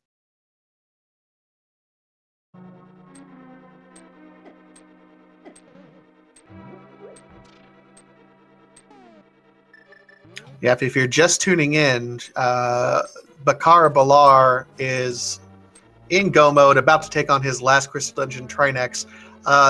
This has been a real trolley seed, Agra required seed. Hammer was hidden behind Misery Mire, which was hidden behind a vanilla Quakefish, but you still had to do Palace of Darkness for a lot of items, so it was all kinds of trolley for these runners all over the place. Flippers were on South Grove Ledge. It was just your first lift up upgrade was in Desert Palace, which most runners don't do right away. It was just a cluster. Which is pretty much most seeds when it comes to the randomizer, it seems, at least for me.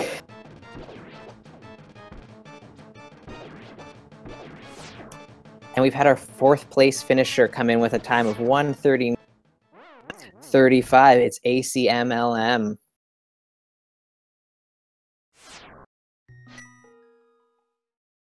KwehstopherWarken taking a death and doing his best to get right back in there, doing his best Dark Shadows impression.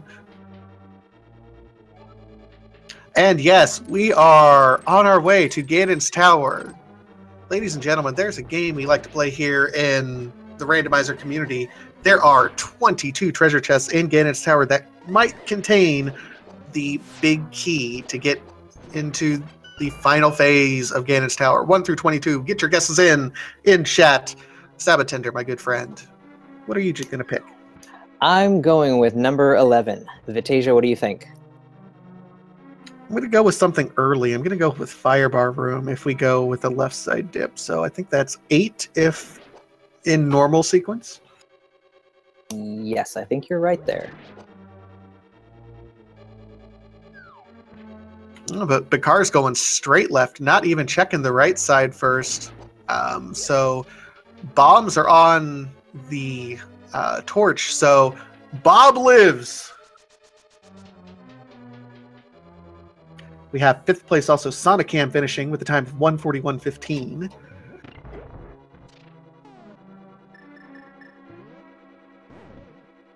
So these are chest 2, little key. 3, another key. Chest 4 is bombs. And chest 5, another small key. Well, I think we have all the keys that we need. And I don't know why it's exactly called Bob. Sabatender, do you have the rationale why we call that particular anti-fairy Bob? I actually don't know how the Bob moniker was started, but he is one of our beloved meme friends here in the randomizer community. Yeah, Bob is kind of special to the randomizer community because of some of the back-end coding. If you do not get the item that's on the torch there, then the anti-fairy right before the Ice Armos fights is glitched out and looks super weird. So we've nicknamed him Bob. He's our mascot.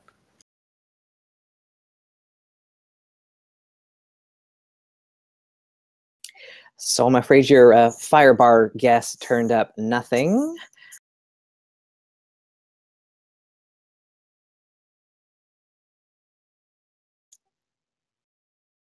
And here comes the randomizer room. So named because this is a room that you only check if you're playing randomizer. If you're playing the vanilla game, don't even bother with this place. And there it is. I think that is chest number 7. Chest 7, yes, it is. Oh, number 8. Number 8. I won technically. No, I didn't win.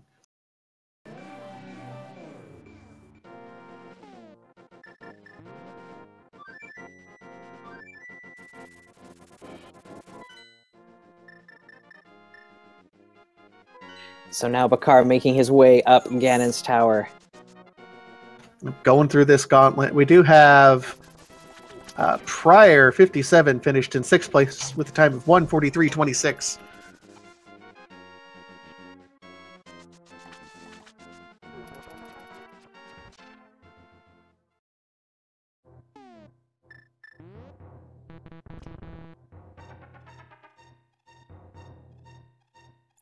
Meanwhile, our fan favorite, Dark Shadows, is still clearing off the few crystals that he can do, but might be heading towards that Haunted Grove ledge soon enough to pick up flippers, finally. Oh, he's going to do kind of the South Hyrule World Tour. I think he's going to check Shovel Game, that is going to do Jeremiah, kind of do that routing, I believe. It's just a little bit to the south, Dark Shadows. A little bit to the south. You can do it.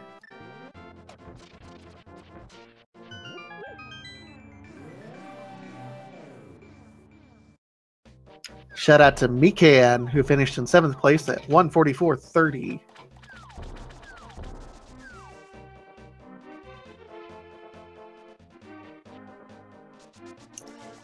And KwehstopherWarken about to head into Swamp Palace. Maybe forgetting that they need to drain the dam first. Oops. It happens. DJ Tifaheart is in Turtle Rock, about to check, and is in go mode, so they're going to go as fast as they can. Not quite sure why they went outside in this area.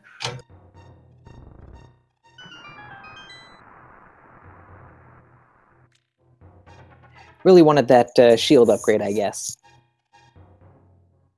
Meanwhile, Bakar making quick work of Landmolus and is continuing through the remaining rooms of Ganon's tower. Yep. Dark Shadows now bringing Jeremiah home. It's really a little bit heartbreaking for Dark Shadows, who for a while looked like he was leading in this race, but because of those flippers is now pretty squarely in last place here.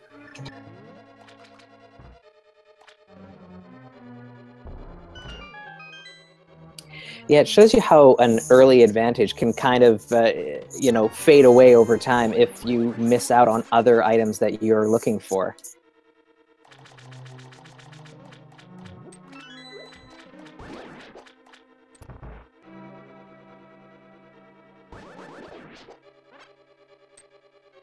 So yeah, and the real tragedy here is that Dark Shadows, with the routing that he's choosing right now, is going to find the flippers, and then he'll be in go mode, so he's going to avoid doing the hype cave, which is where silvers are. And silvers are slightly important for Ganon. It really almost triples the time it takes on Ganon. Maybe not triples, doubles it. It's a much less fun fight, that's for sure. And Bakar validates his run with the validation chest. Chat should be happy. And it's the Swagnet. So now chat's going to want Swaganim strats. I think you pretty much have to. You find the net there, you gotta use it against Aghanim, right? I think so. I really think so. And yeah, Dark Shadows isn't doing Hype Cave. He's going right to Swamp Palace. That's not going to be good for Dark Shadows later. Bakar with a nice double there on Aga.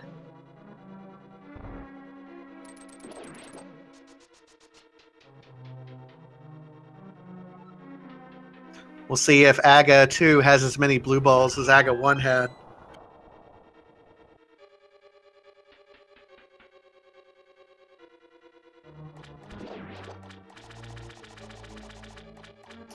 And that's it. He's down there.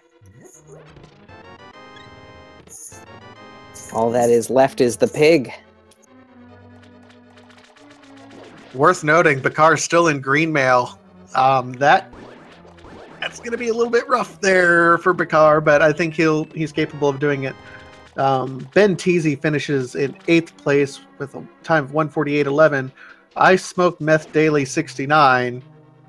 Great name there. Finished in 9th place at 1:48.15.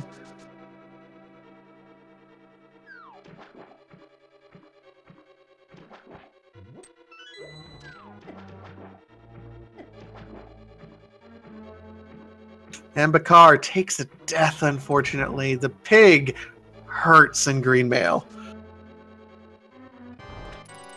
And when you're so close to the finish and you've only seen, 9 other runners done, you're looking for that last spot in the top 10. That would be a real accomplishment. So pressure kind of gets to you in the final fight. Absolutely. It's real easy to get locked up a little bit here.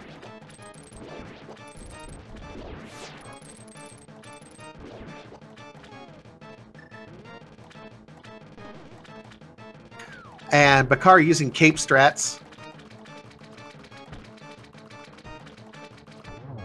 I think that's a pretty good strategy to get maximum hits in on Ganon there in that phase. Absolutely.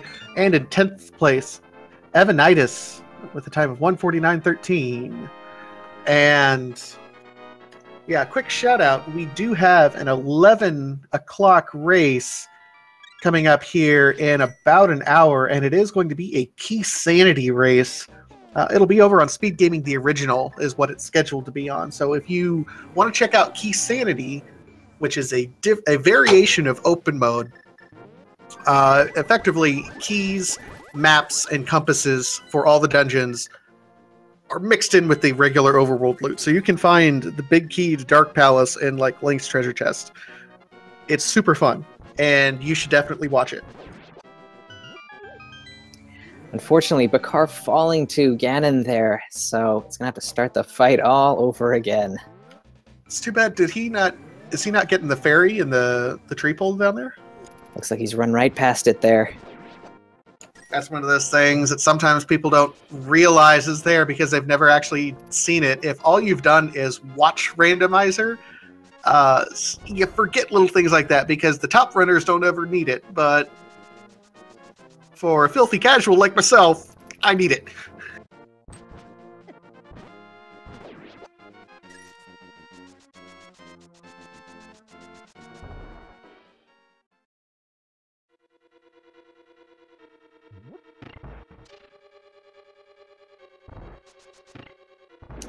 We've got DJ Tifa into Ganon's tower at this point. Well on their way to finishing up. Yeah. KwehstopherWarken is in Eastern Palace right now. Still needs to do Eastern and Turtle Rock.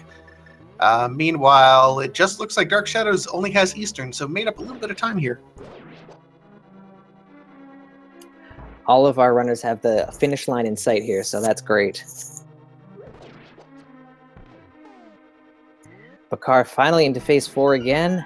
Didn't look like he took any damage in the first few phases there, still with the same 3 hearts. That's really impressive, no matter who you are. That's tough to do.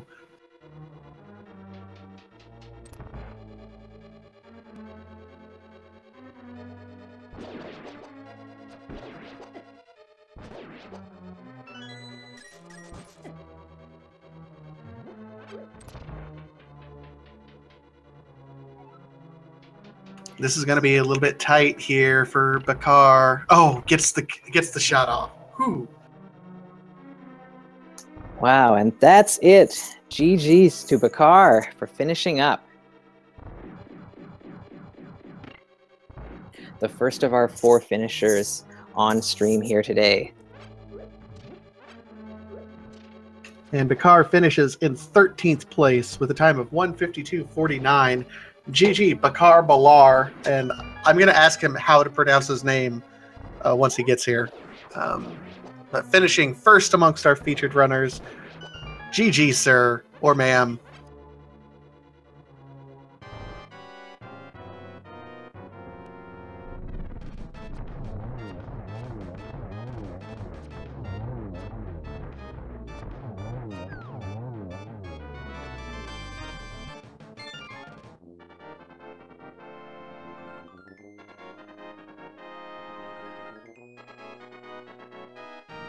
Meanwhile, DJ Tifaheart picks up the big key. I'm going to check the last couple chests just for funsies.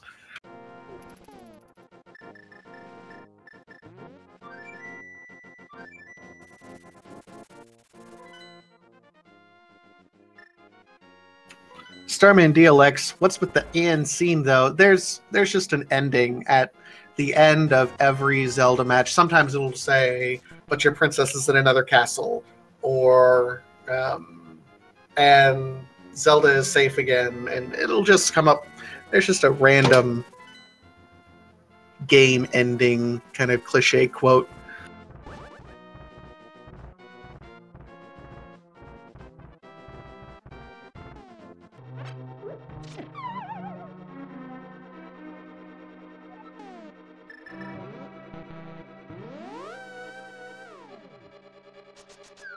Yeah, sometimes it's GG. I always like seeing something in reference to what we talk about in the stream sometimes, which sometimes creeps me out too.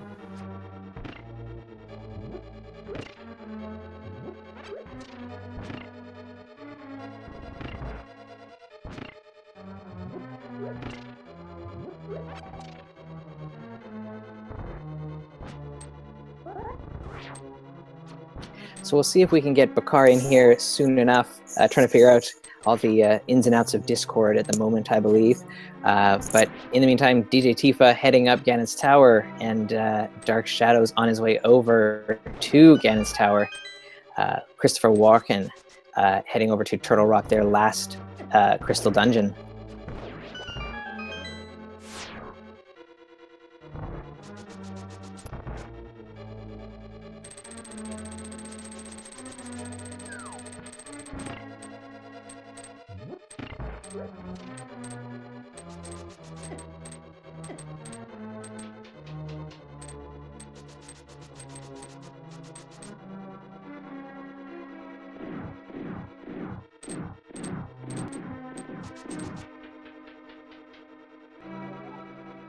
And remember, everyone, if you want more rando, there's still one more daily to do at 11 o'clock here in just an hour. Key Sanity Race. Key Sanity races are a lot of fun. It's going to be just absolutely great. They're a little bit longer than the normal race, but they're great. And if you've been playing the, kind of vanilla randomizer, as it were, for a while, they're a nice kind of change of pace, get you to test out a different skill set as you're thinking about which keys go where and how many you need to get through certain dungeons. And plus, if you're interested in learning about the Key Sanity, it's a good thing because we're actually starting up a tournament at the end of January for Key Sanity specifically. So if you want to kind of get a peek at what it's all about, definitely watch the last daily at 11 o'clock tonight. Yeah, I'm actually taking part in the Key Sanity. I signed up for the tournament. I've missed every tournament up to this point in time, so I'm super nervous for it. And here we have, I hope I've been pronouncing this, bakarbollar. Hello?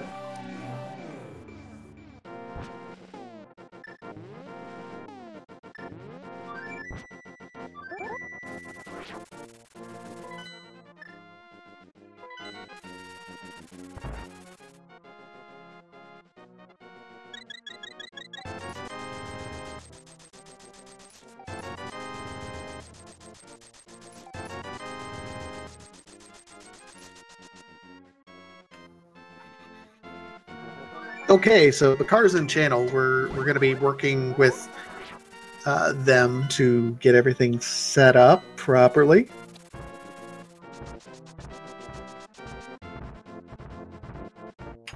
And Afro KC, no, I do not believe there's a race on this channel. The Key Sanity race is going to be on Speed Gaming, the original. I don't know what else to call it. We have Speed Gaming 2, Speed Gaming 3, Speed Gaming 4, and whenever I say Speed Gaming 2 and Speed Gaming the original. Sounds like the Ocho.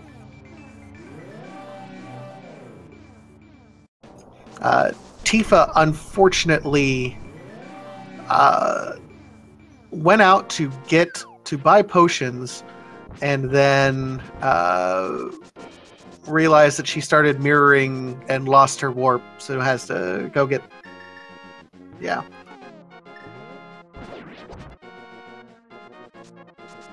That's really too bad. So close to the finish line there, and having to go get potions.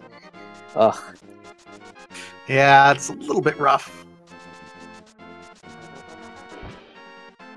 Hello? Hey, Bakar, there you are. Yeah. Just had to change some settings. Okay, am I pronouncing your name right? Because I feel absolutely horrible if I'm not.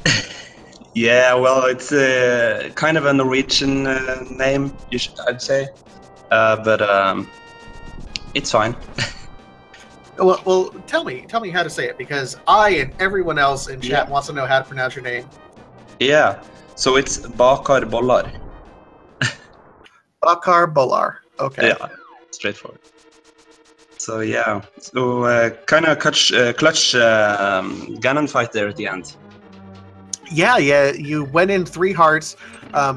We were wondering because there's a fairy in the tree just right there. We were like, what, is he not getting the fairy, or what's going on here? Yeah. I was thinking about it when I climbed the pyramid, and then I thought about there's a fairy in that tree, so Really unlucky there when I miscalculated where Ganon was gonna go, so I bumped into him and fell down the second time around. But yeah, overall I think it was a decent run. When I was looking for the hammer, I was so close to the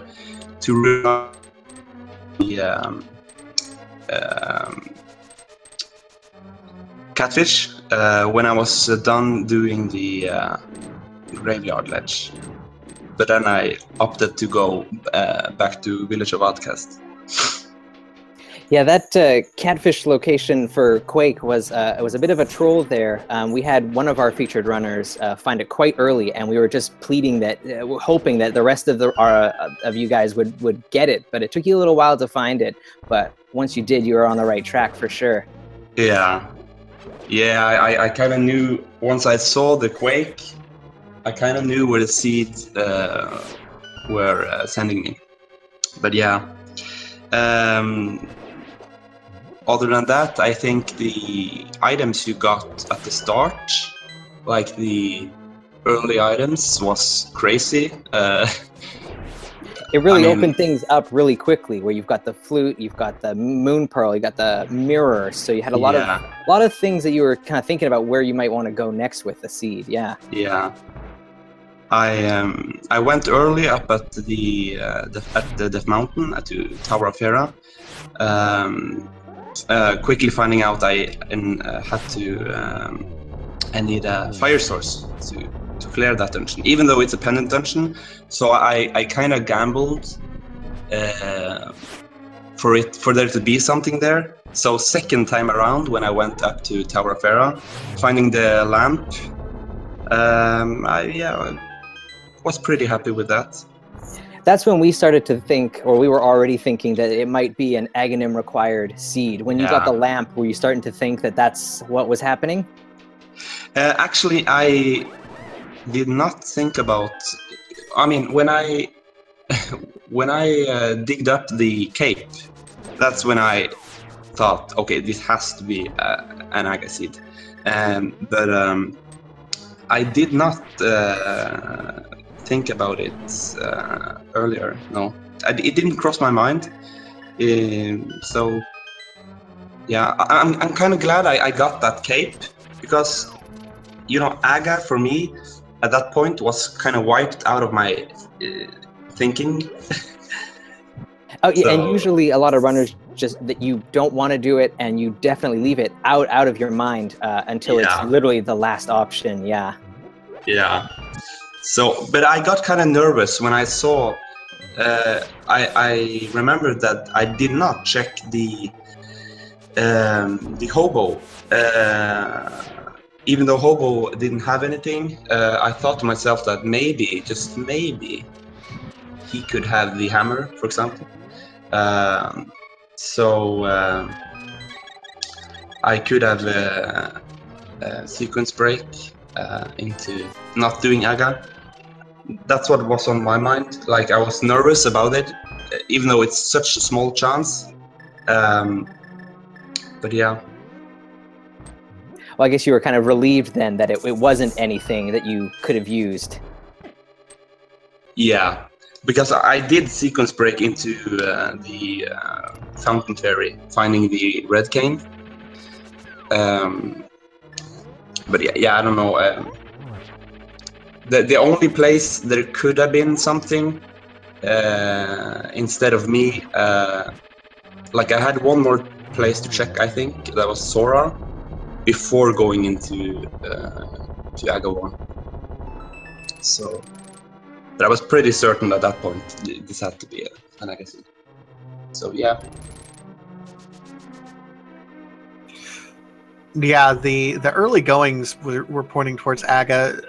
We were talking about how the various troll locations for all the items, Quake being at Quakefish. The first lift upgrade was in Desert Palace. We had the hammer was buried in Mire. You ended up having to go to both Catfish and Palace of Darkness for everything. Yeah. Yeah. Even so, I felt my routing was okay, at least. I wonder what I would have done if I just went to Catfish earlier. It's hard to say. But... It probably would have helped you out a fair bit. It would have shaved off maybe a couple minutes off your time, I think. Yeah. Yeah, it may be so. So. But no, what do you think of that early Aga fight with all the blue balls that he was throwing at your face? Yeah, I barely survived. I had to go really safe with only one heart remaining. So, and it cost a lot of time. Yeah. I don't remember how many blue balls there were, but was there something like 8 or something? 9?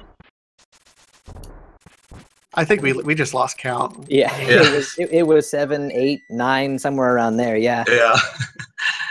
It was crazy. I think the joke chat had was that this is what happened when everyone puts off Aga for so long. He gets blue balls.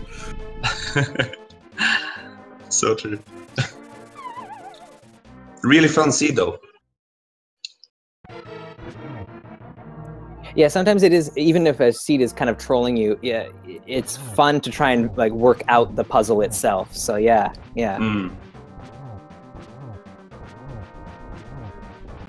So sir, do you have any last minute thoughts on the seed or your runs or how things are going? Are you the question is, are you in the Key Sanity tournament that's going to start later this month?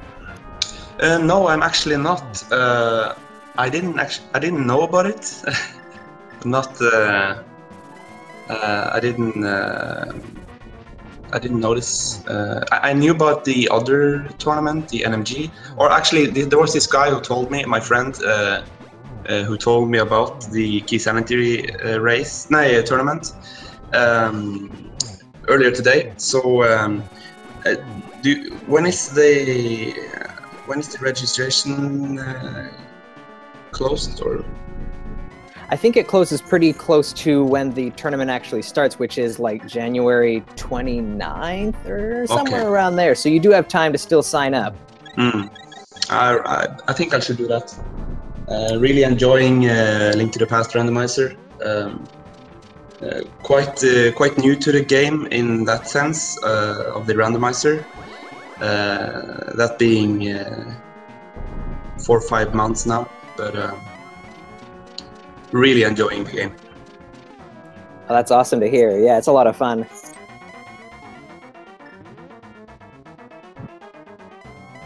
Yeah, well, welcome to the community. Glad to have you on board, and I hope I don't have to race you in the Key Sanity tournament. We'll put it that way. You are a force to be reckoned with, my friend. Thank you. Thank you, guys. Thanks a lot. All right, everyone, that's Bakar. Give him a like and a follow on Twitch here if you like his. Meanwhile, djtifaheart completing her run, finishing here soon with an SRL time, 34th place of 2 hours, 8 minutes, and 48 seconds. GG djtifaheart coming in at the last second. Dark Shadows right behind DJ.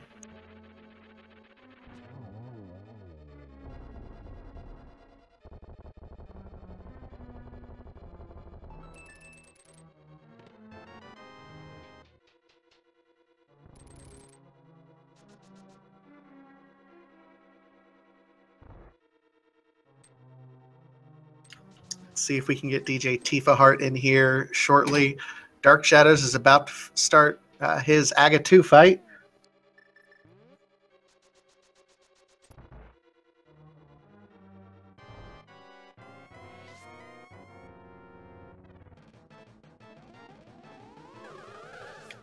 And djtifaheart will not be able to join us So we'll wait on Dark Shadows here.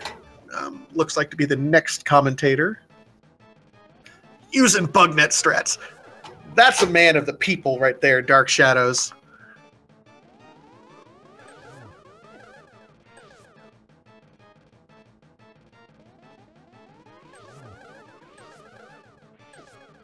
It's like when you know the race is lost, the only thing you have to do is splash strats.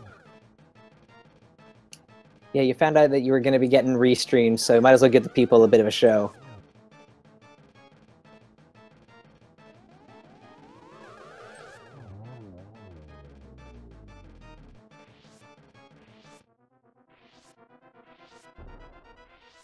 Takes down Aghanim with the bug net. Very nice. I don't know how to do the bug net strats on that, or at least I never try. I'm too scared.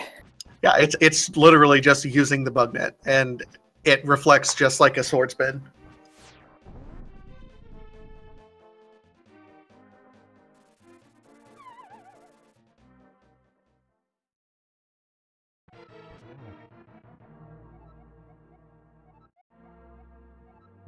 Dark Shadows starts his big pig fight.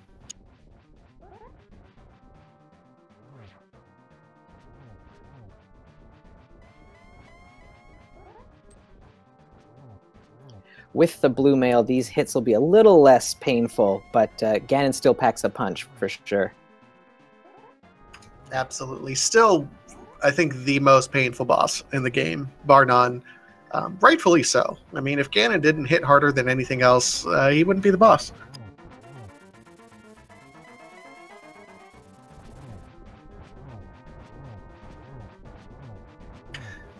And yeah, I know we have a couple people who are new to the community.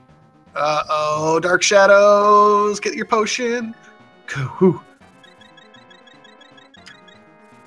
We do have quite a few people who are new to the Legend of Zelda randomizer community, so shout out to those folks. If you want to give it a shot, you know, there's no better way to just jump into our Discord channel, start asking questions, and load up a seed and give it a shot. You know, your first seed, if you want to do it offline, so you don't want to race against anyone, that's cool.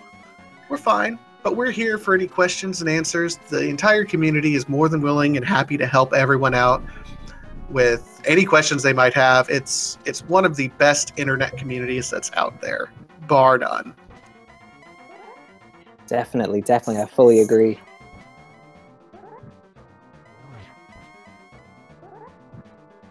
You see a lot of our runners here finishing like at around the 2-hour mark or so. If your first run is like 4 or 5 hours, you know, don't let that discourage you. Like my first run was terrible. It was at least 4 or 5 hours. So, you know, keep at it. It's fun. Oh, and Dark Shadows has to do this silverless because remember, silvers were in the hype cave, and he did not check it.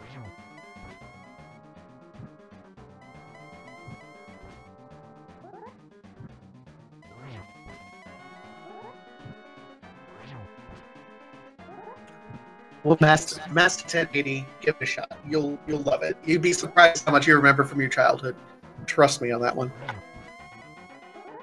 And for anyone who's not sure what Silverless is all about here, Dark Shadows is doing it for us. You have a couple of frames where Ganon is actually able to be hit just before he teleports there. And if you can get in a spin strike, you can do damage on him. Yep. No, I mean, the game does think that you can get the silvers at some point in the game, but if you don't know where they are, instead of spending a lot of time trying to hunt them down, you can use these silverless strats. It's rough though. It can take a lot of swings to get through there. And GG Dark Shadows with a 38th place, a time of 2 hours, 14 minutes, and 10 seconds.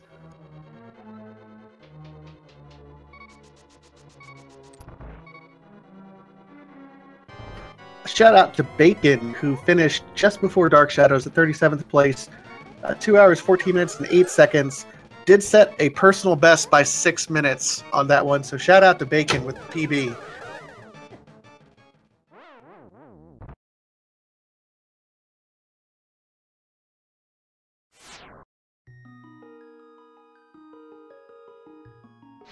Ooh, was that KwehstopherWarken taking a death up at Aghanim there? Oh, that's rough.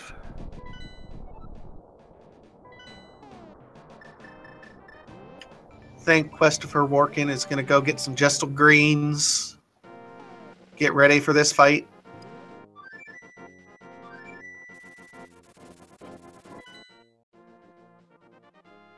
If anyone has any Chocobo emotes, get them in chat for KwehstopherWarken.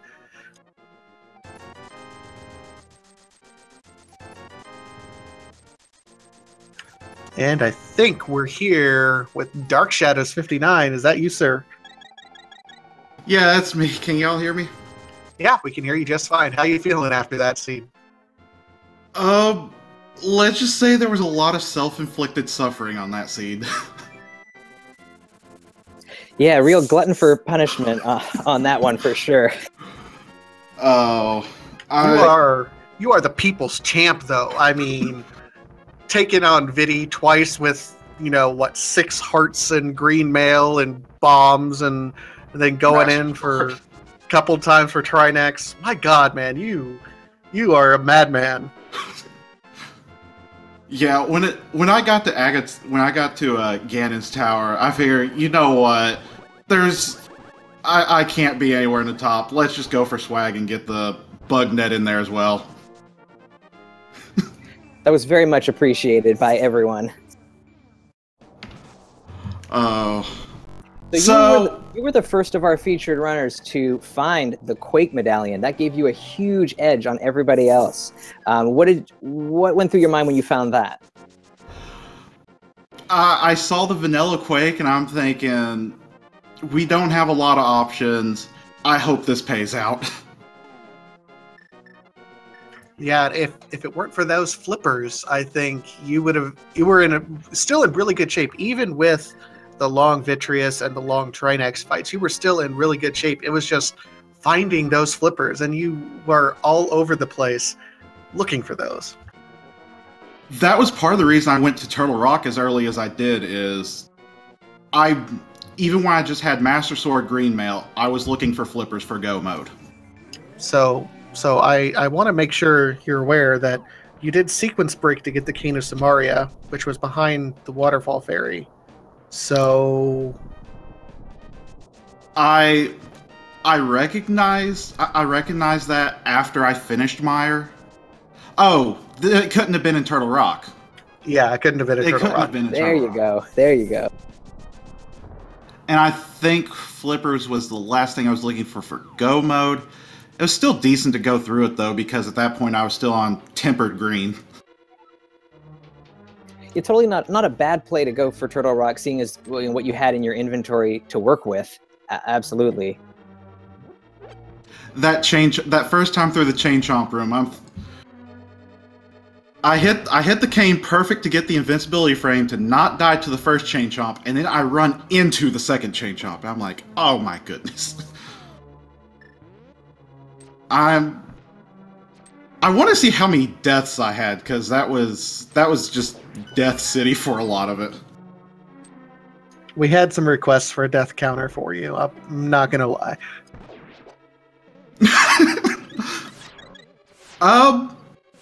Should I fast forward this to get to the death counter?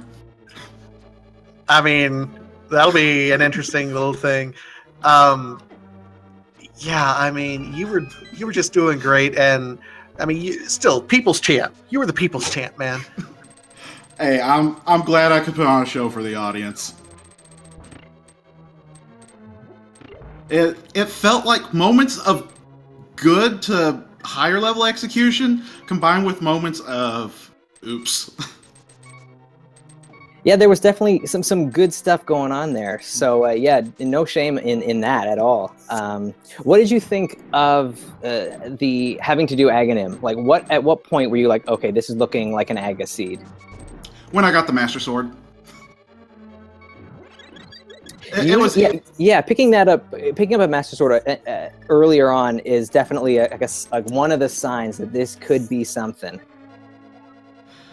Yeah, the Master Sword had me thinking it, and then when I got the lamp off of Troll Dorm, I'm like, This is going to be Aga. I had too much to check to not just immediately do Aga though. Yeah, we noticed that with all of the featured runners is, you know, everyone was just like, no, it can't be Aga. We don't want to do it. And I think you were maybe the second that we saw do it, maybe first or second. So you kind of took the hint and went for it. I'm kind of surprised because I full cleared everything I could before Aga, and my Tower of Hera was not exactly clean.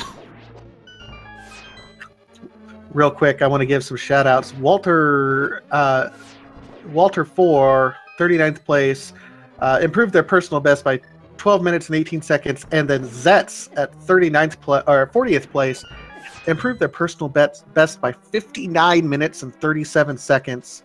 So, yo, Zets, saving an hour on your PB. Shout out to you, sir.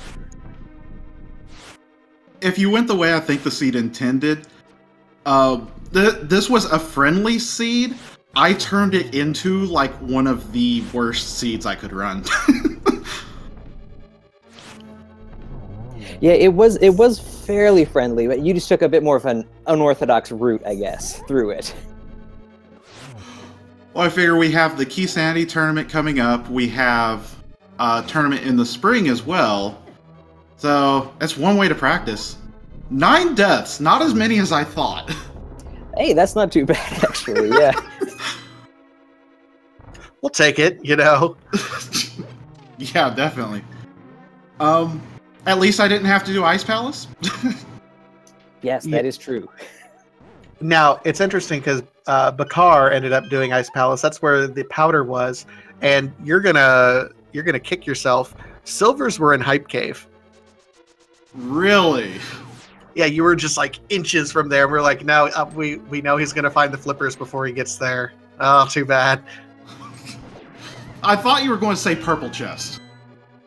No. Hype Cave still right around the corner, but That would have been the worst because you were carrying the chest when you found the flippers. I found the flippers, and then I'm like, I'm gonna drop this. I almost bombed it. I'm like, nah, it doesn't deserve it this time. If you told me it had silvers, I would load this. I would load this back up, go find that chest, and throw a couple bombs on it, though. So you mentioned the Key Sanity tournament. Are you going to be taking part? Yes, I am. I still need to learn the hammer jump, though. That's a tricky one for sure. I have not figured that one out myself. yeah, that one I'm going to take some time myself to learn that one. I'm not looking forward to it. Well, at least I have another silverless Ganon. It's always good to practice that as well, yeah. Oh no. Oh, KwehstopherWarken did not refill his magic with that full bottle container that's in that bottom right before Trolldorm 2.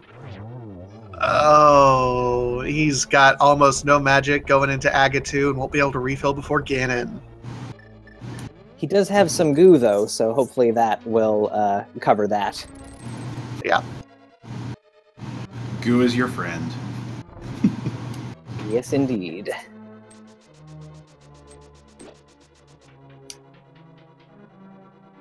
So, Dark Shadows, any thoughts? Any final thoughts on the seed today? Don't do what I did unless you're really comfortable with green male low hearts. And even then, take safeties. Pretty good advice there, I'd say. All right. Well, I'll let you all get to finishing up the last of the race. And thanks for having me, guys. Well, thanks again for a great run. GG's, man. GG. Laters. Have a good one, sir. That was DarkShadows59, the People's Champ. If you liked what you saw from him or any of the other runners, go ahead and give him a like and a follow here on Twitch.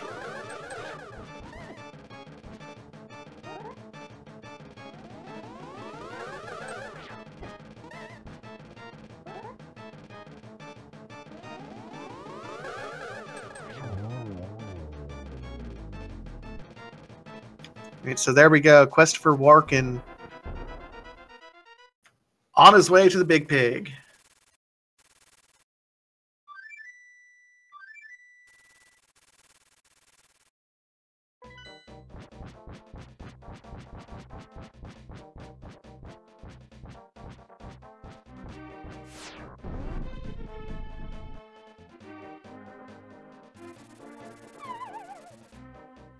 And ladies and gentlemen, in chat, while we see KwehstopherWarken working on Ganon, if you would like to take place in the 11 o'clock Key Sanity tournament, the SRL channel is up. Check Discord for details. You should race it. You absolutely should. Yeah, I think I might. I work pretty early in the morning, so I'm going to sign off after this. I wish I could, but that's late for my blood. Fair enough, fair enough. I'm on the West Coast here, so it's still fairly early in my evening.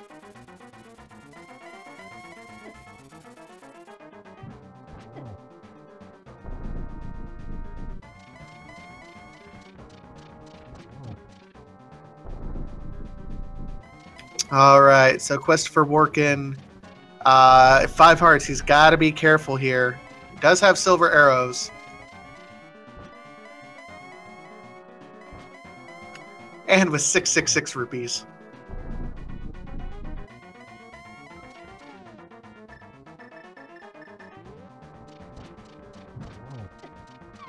And he takes a fall. No, Queh. Oh, no.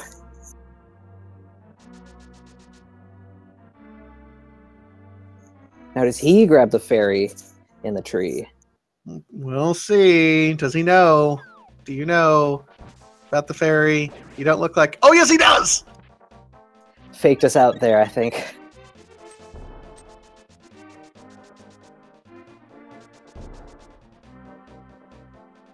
So, yeah, was that his last potion, or does he have another one?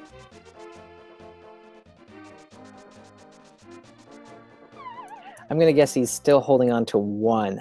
Otherwise, I think he might have, like, refilled over at the potion shop there.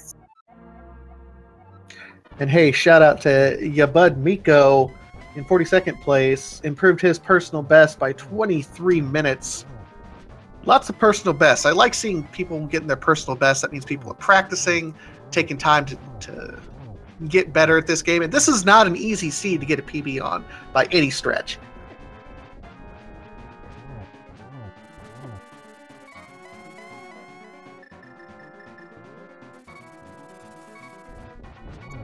All right, using the cape strats now.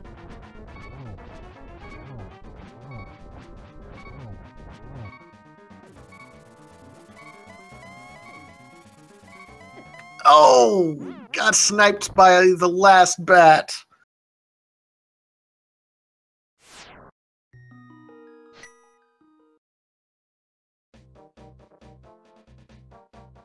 Yep, I think he's gonna mirror and flute away, get some more potions, come back.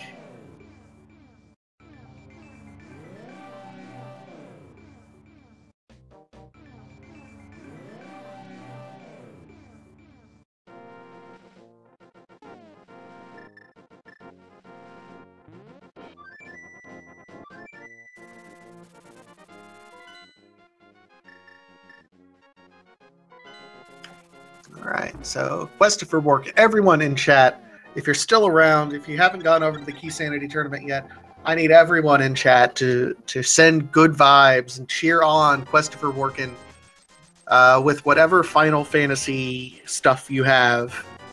Cheer him on. He needs your help right now.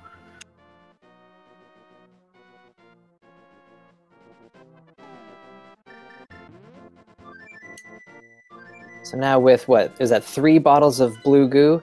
Hopefully can finally take down the pig.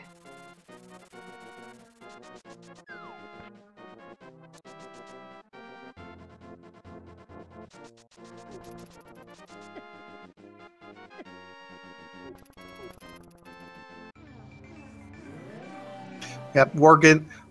The real issue, I think, is the green male, because green male Ganon is still not a fun fight, especially if you take a lot of hits. Yeah, he hits so hard, everything hurts.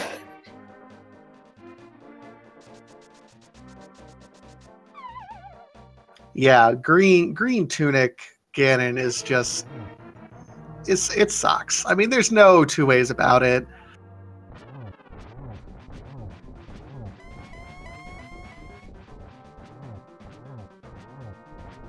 We never did find that other male upgrade, did we? No, I don't think anyone's seen it. Yeah. Yeah, blue male was in Spike Cave, but yeah, we never saw the red male. I would say probably somewhere deep in Ganon's tower that no one would have gone to, picking up the big key fairly early on. That's true. That's a likely possibility. All right, we see KwehstopherWarken on phase 3 now.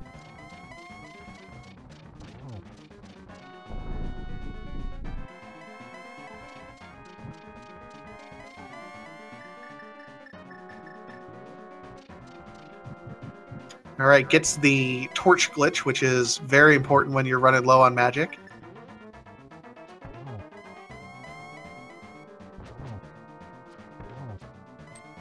Gets the double hit, so just about finished here.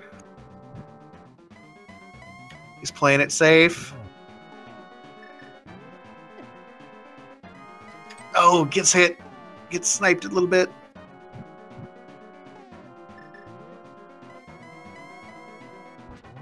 Oh! Oh my god! KwehstopherWarken, don't do that to me again!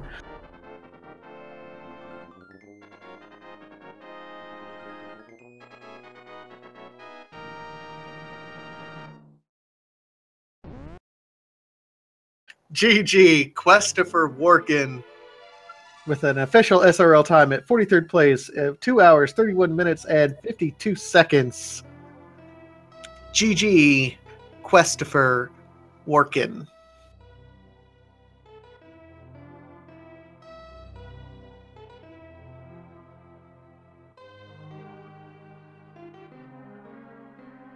I appreciate that clip. I gasped.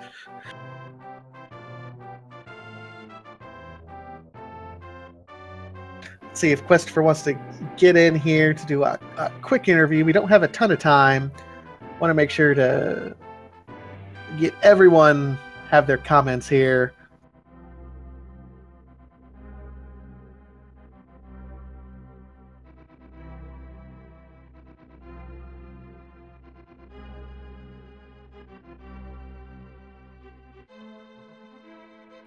My heart just stopped when he was about to get pushed off that edge. I was so close. So close. I'm sure his heart's racing too. Yeah, you never know exactly how far you can slide off that edge there before actually falling. When you hit Ganon, you get a little bit of like leeway. So it's always like a really clench kind of moment there, but glad that he didn't fall. That's one of those moments where if you're of a certain age and grew up with these games, not only like you're pressing the right buttons on the controller to try to not fall off, but you're like leaning over and trying not to fall off your seat and hoping you can like pull your character back onto the platform. And it doesn't actually work that way, but you still instinctively do it.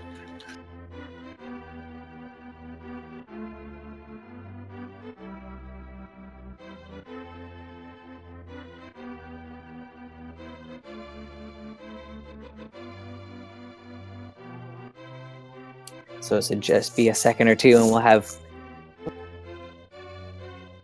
And here we have KwehstopherWarken. GG's. Thank you. So did your heart stop there at the very end of Ganon when you were about to fall off the edge?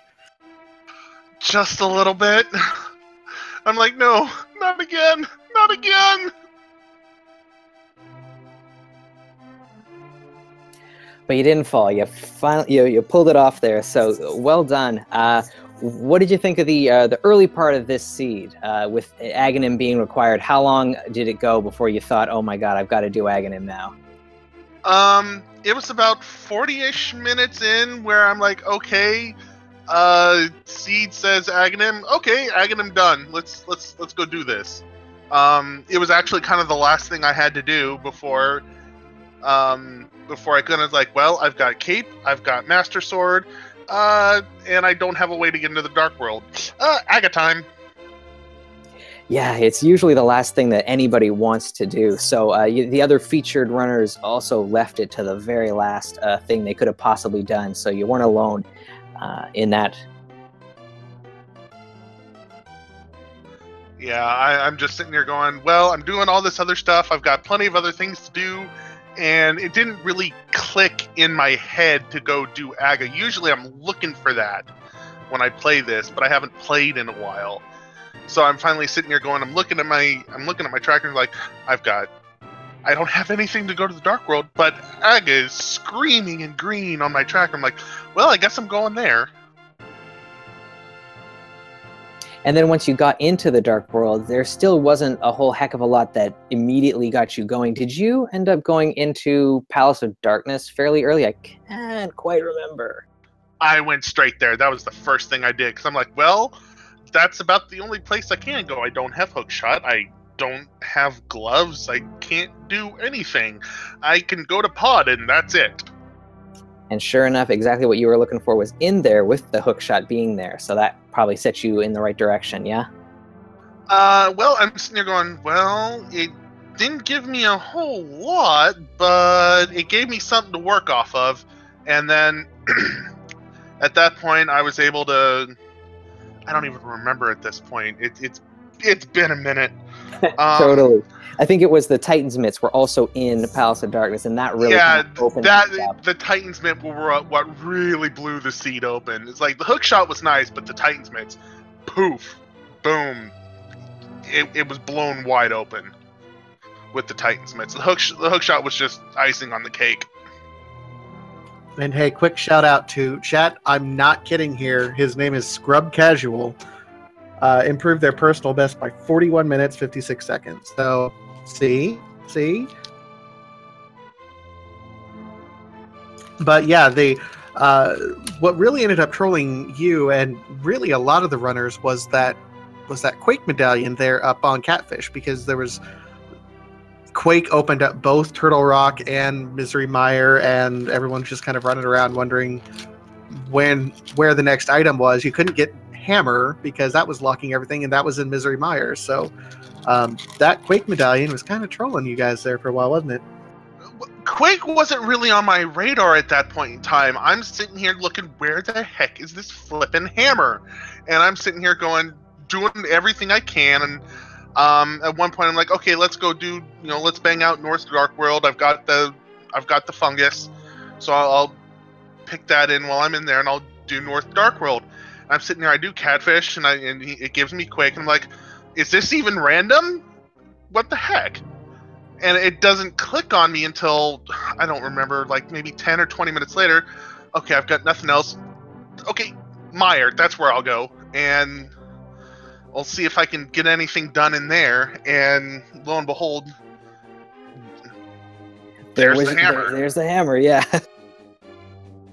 But Mire just trolled me hard, and I was on tilt after Mire. I couldn't... Did anybody find any mail upgrades at all? Yes, there was one found in the Spike Cave. That was the only one, though. Okay. That we saw on stream here. Yeah, to be fair, and only one person found it when they were still trying to search for flippers, because that was their go mode item. So 3 out of the 4 featured runners had to do green mail the entire way through, and there were a few deaths. There were a few deaths to go around. I mean, all over the place. Okay, so it wasn't just me. I don't feel bad. Nope. Yeah. No. Everyone else was struggling. So yeah. Definitely nothing bad about that run there. Yeah, especially considering I don't think any of the 4 of us were, or any of the high tier runners. I know I'm not. Well, but what you guys show is that, like, there are so many people in this community that are, just like regular people. Like, you see some of the top runners finish in the top, like, every single race. You're like, how do they do it? But, people that we saw featured today, like, they're a big part of the community as well. So I think it's really cool that, we got you guys featured in this one today. Yeah, it's definitely nice to see some of the, non non-pedestal runners, as I call them. The ones that aren't, high up on the pedestal that can pull off, hour and a half times every seed practically. I mean, unless they're, AGA ped required, you have to do 100% of the seed every time type of players, like the Agenebs, the Willards, the Christoses, the ACMLM type players that can, that are going to get their showcases in the tournaments. Totally. So I think we might have to start wrapping things up here. Any final thoughts on this seed? Well, other than Meyer can go to hell, and Meyer can go to hell, and it can die. But other than that, no. It was actually a pretty good seed up until that point, and that hammer was just trolly as all get out. But thank you guys to commentating. Thank you to Speed Gaming for hosting, the runners, and for the dailies. Awesome, great. So thanks so much for joining us here, and GG's on the run again. GG. And that's KwehstopherWarken. I stumbled over your name the entire time, but I think I got it by now. Finishing up, and if you like what you see from Kwehstopher or any of these other runners, again, give them a like and a follow here on Twitch. That's going to do it for us. Remember, there's the KeySanity race that goes on here at 15 minutes over on Speed Gaming 1. Go over and take a look there. But to wrap things up here, my name's Vitasia. And I'm Sabotender. And we'll see you guys over on Speed Gaming 1. Have a great rest of your night. Mark.